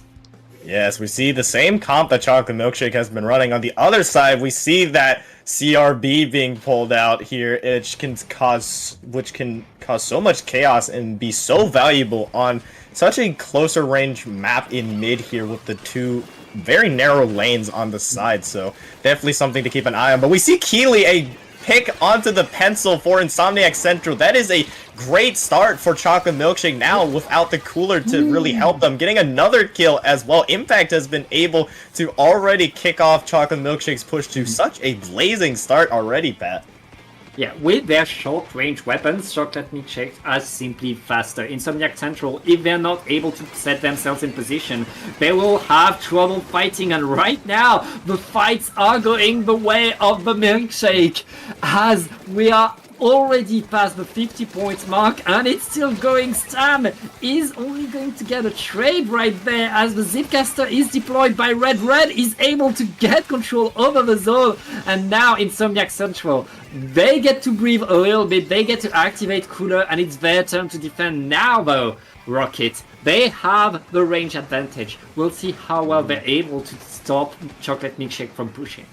Yeah, Keely, that CRB, and that Crab can just provide so much of a presence here. Specifically, that CRB, we see Noir here already making their presence known, just shooting at this tent to just poke away members of Chocolate Milkshake from really pushing in. But we see Ivy ignoring that entirely and being able to take out Sam and be able to be the catalyst for the rest of their team to push in. But we see a contesting Kraken being played as well for Noir, just trying to hold firm for Insomniac Central, but all in all, Insomniac Central are at least able to hold this for the time being. Yep, Insomniac keeping the lead, but there's still a fight for mid right there. The strikes are coming in, but these strikes allow Chocolate Milkshake to breathe a little bit, set themselves in position and get ready for what Insomniac is throwing. But Insomniac is activating the crab tank on the top of the map right there and are keeping more and more control. They don't have much penalty left, Rocket, and right now the Milkshake needs to do something fast, and that's exactly what they do.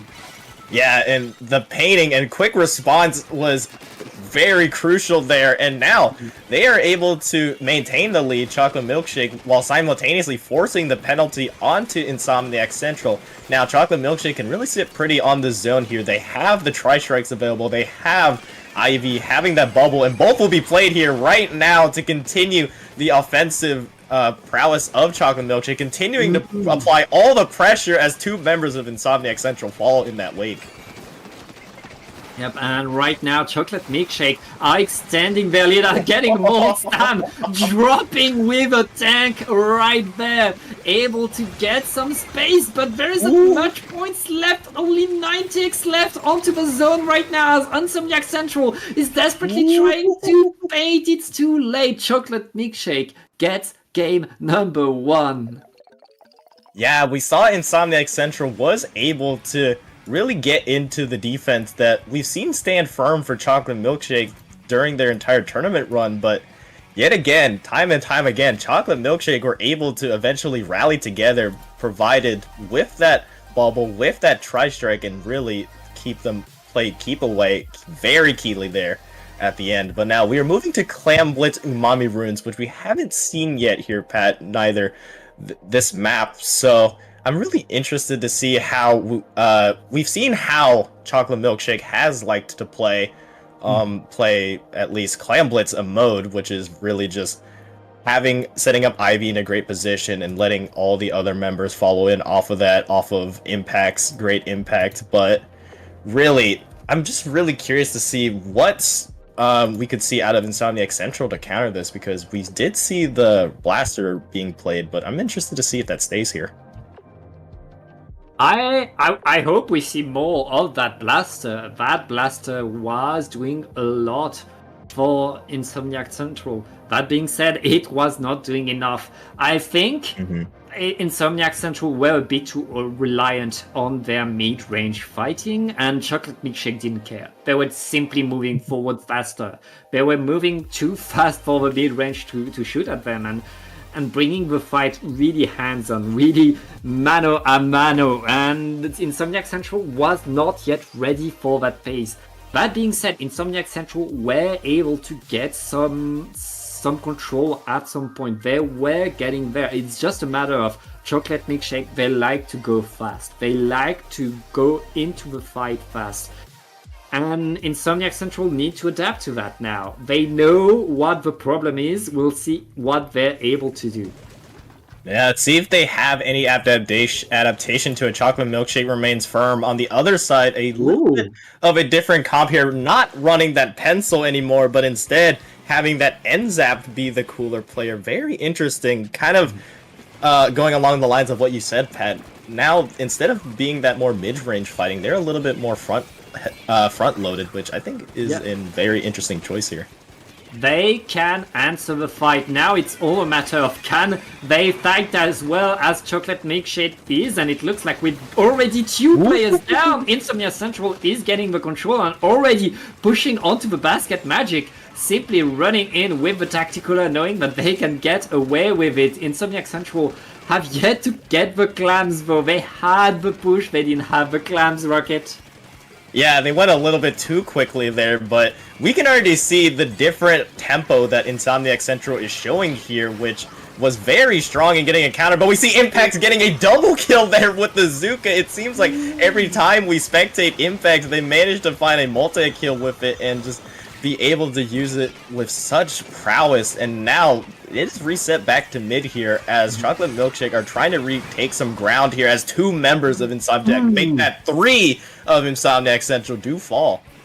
Yeah, Chocolate Milkshake, they need to grab the clams. They have enough to make a ball, and that's exactly what they do now. With a big bubbler under the basket, they should be able to open, but all of Insomniac are already in position to... Oh, wait, never mind, they're already dead!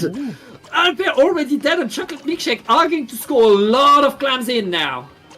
Yeah, we saw Impact on the shot just being able to distract several members of Insomniac Central, and now the floodgates are surely open for sure as Chocolate Milkshake are in a great position to continue the scoring, especially with the Tri-Strikes going in as well. The score now down to 35. The Crab eventually popped from Insomniac Central to really get back control of their goal, but not without taking a lot of damage in the process, down to 35. What a hill to climb now, but Insomniac Central have the potential weapons to do it. We saw it with that initial push they had at the beginning of the match. Yeah, and right now Kamina is still getting in, trying to get a bit more. Insomniac Central simply trying to establish themselves into mid, preparing some control, some push. They don't have a super clam ad ready yet. They're still fighting for mid, and Chocolate Milkshake is getting a double right there. Insomniac Central needs to move back. They're going to lose their clams, they're going to lose their ground, and Chocolate Milkshake is back on the attack with another big bubbler under the basket. Yeah, they are just continuing to go, and it has been working. Full aggression here. The Zuka being popped, managing to find 2 in its wake, and the goal is still open for Chocolate Milkshake to continue this. Impact will go down, and so does the last remaining member for Chocolate Milkshake. So now Ivy has to run for the hills and really just recollect themselves, but still, the continuous pushing from Chocolate Milkshake has been unmatched by Insomniac Central so far in this match, Pat. Yeah, and right now Insomniac Central again fighting to set themselves up into mid, and with 2 down onto Chocolate Milkshake, this could be their opportunity to take that 3 down, and the Kraken is chasing the pencil away. The clams are flying. I see a push coming. Rocket, the basket is open. Yes, this will be their great initial push, but there needs to be a little bit more follow-up, but the follow-up may not be had if the members of Chocolate Milkshake have anything to say with it. A quick rally from these members. Red will at the very least maintain the ball for Insomniac Central for another counter push, but it seems they have been very strong in playing keepable like Chocolate Milkshake, that is, in really just being able to take control of so much of mid that Insomniac Central doesn't have a lot of room to work with. How do you keep momentum going against a team like the Milkshake? They are not stopping, and with 1 minute left, they're already eyeing the basket with more clams on them to get more points. They want more. What it's a 2 versus 2, so they're just going to get back, keep control over mid. They know that all they need to do is paint around. That Kraken is going in, but the rest of Insomniac needs to follow Kraken in order to win the fight. Yeah, and with 30 seconds left, Insomniac Central have to really find a good rallying point to go to really stop Chocolate Milkshake in their tracks, because the Chocolate Milkshake are continuing to go on and on and on, and down to the 5-point mark already, trying to go for the knockout. Will get denied very briefly there, but Impact potentially has the opportunity. No, Impact will be found out and taken down to the 5-point mark. The lead is continuing to extend more and more as this match is going on, Pat, and now Insomniac Central has one last opportunity, have plenty of clams in their pocket, but a lot of things have to go right for this to work. Yeah, I mean, the Milkshake, they gave the lead to... They extended their lead, but they gave a push to the Insomniac Central. Insomniac Central, they lost 3 players. It doesn't matter. Game number 2 is for Chocolate Milkshake, who are now 1 game away from being your SAC Qualifier 1 champions.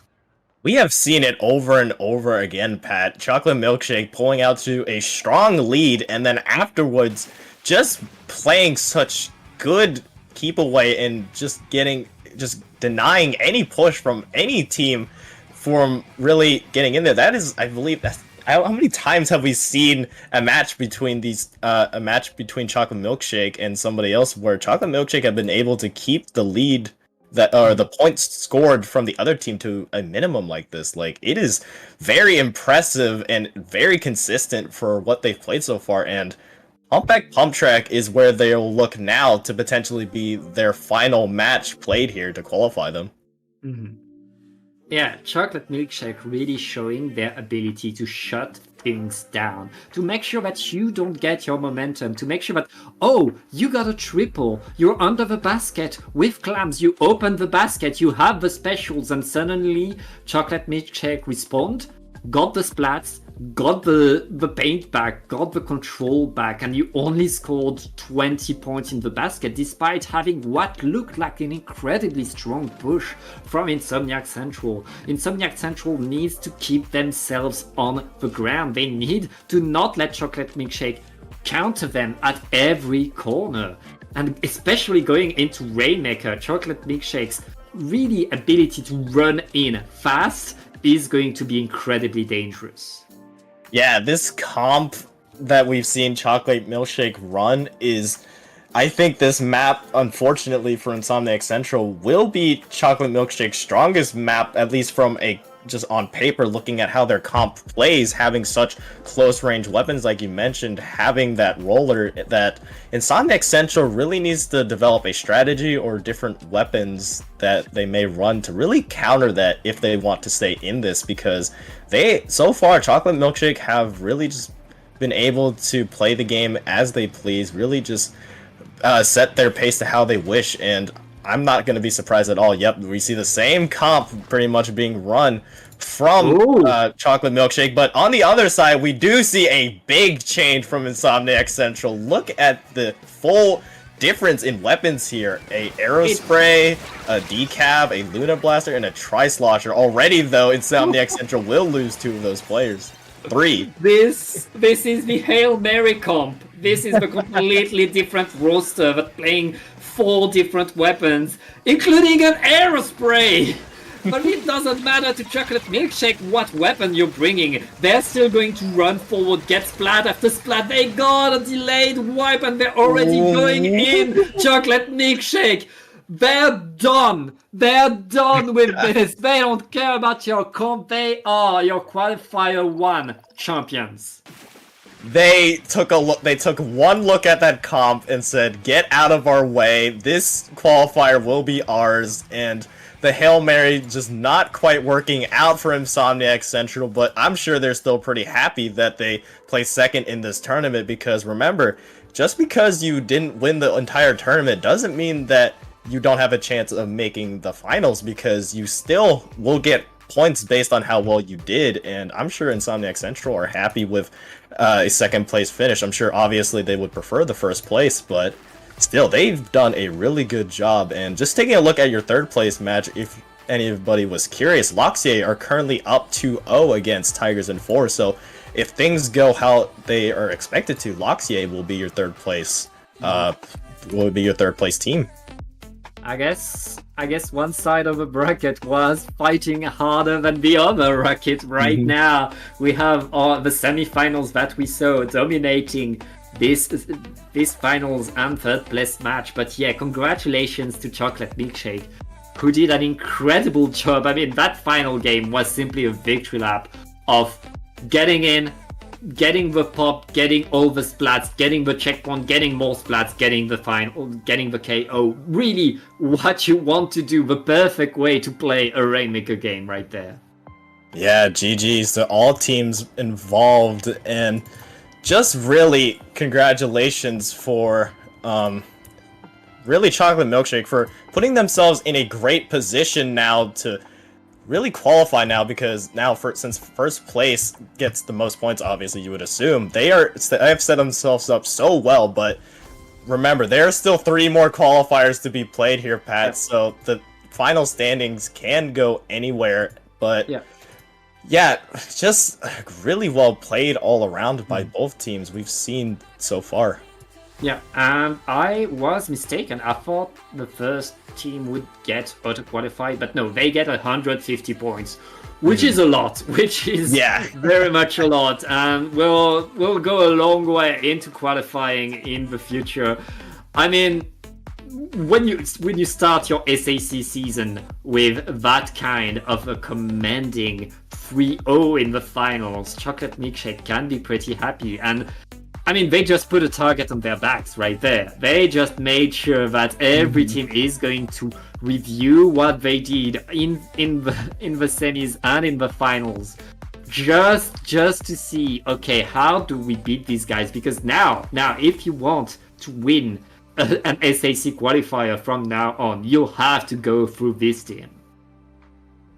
Yeah, for sure. And just taking a look at how the point distribution is, you mentioned first place does get 150, and just it goes down from, it declines pretty significantly when you go down. Second with 130, which will be Insomniac Central. Not that much different in terms of points at all. Only 20 points difference, but still, though, second place is really good. But we're seeing as well on third place 120, fourth 110, fifth through eighth is 100, and then after that it decreases in the point total from around like 10 to 15 each tier up until the 21st to 24th. So even if your team made like 24th in this tournament, you still have the opportunity to use those points to really catapult yourself and make it in the end. Yeah. It's what that matters, and remember, it's about going the distance. This is only the first qualifiers of this SAC Season 9. We'll see more tournaments, we'll see more games, we'll see more of these teams in the future. So I guess it's time for us to say goodbye, Rocket. It's always a delight to cast with you. Of course. And before we go, where can I find you on the internet? Yeah, you can find me at rocket_splat. I think you see it at this corner right here. Yep, right there. At rocket_splat on Twitter and Twitch. I'm also hanging around sometimes in some major Splatoon Discord, so if you see me, pop in and say hi. But enough about me. Where can the people find you, Pat? Well, you can find me both on Twitch and Twitter at PatJ or Tom. It's written right here. I got the right side first try. If you remove the underscores, you can also find me on Blue Sky. And I'd like to give a special thank you to CKK, our observer for the day, and to everybody who works at SAC for having us. Yeah, 100%. I'm so lucky to be here. So lucky to be with you, Pat, here. But that will do it for us. Thank you all for watching, and we will see you in the next qualifier. Hopefully, I believe 2 Saturdays from now, I believe, is the next qualifier. I think so, yes. Yes, I think so, in the next qualifier. But whenever that is, we will see you in the next qualifier. So we will see you later.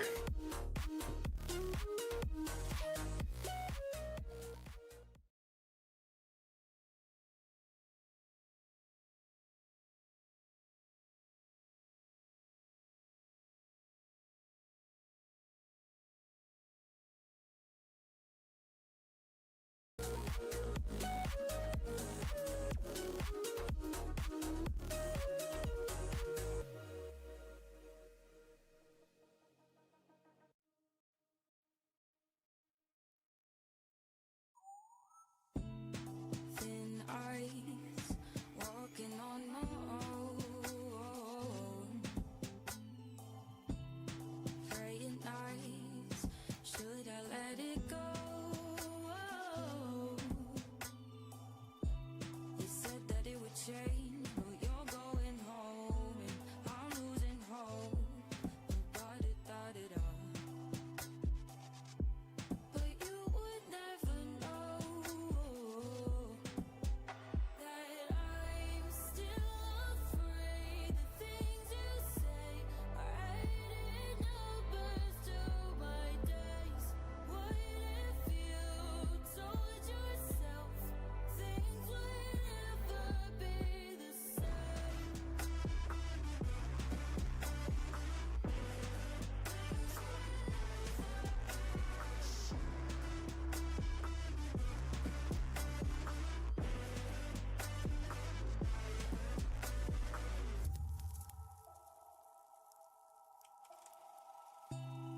Countdown, feel the ticking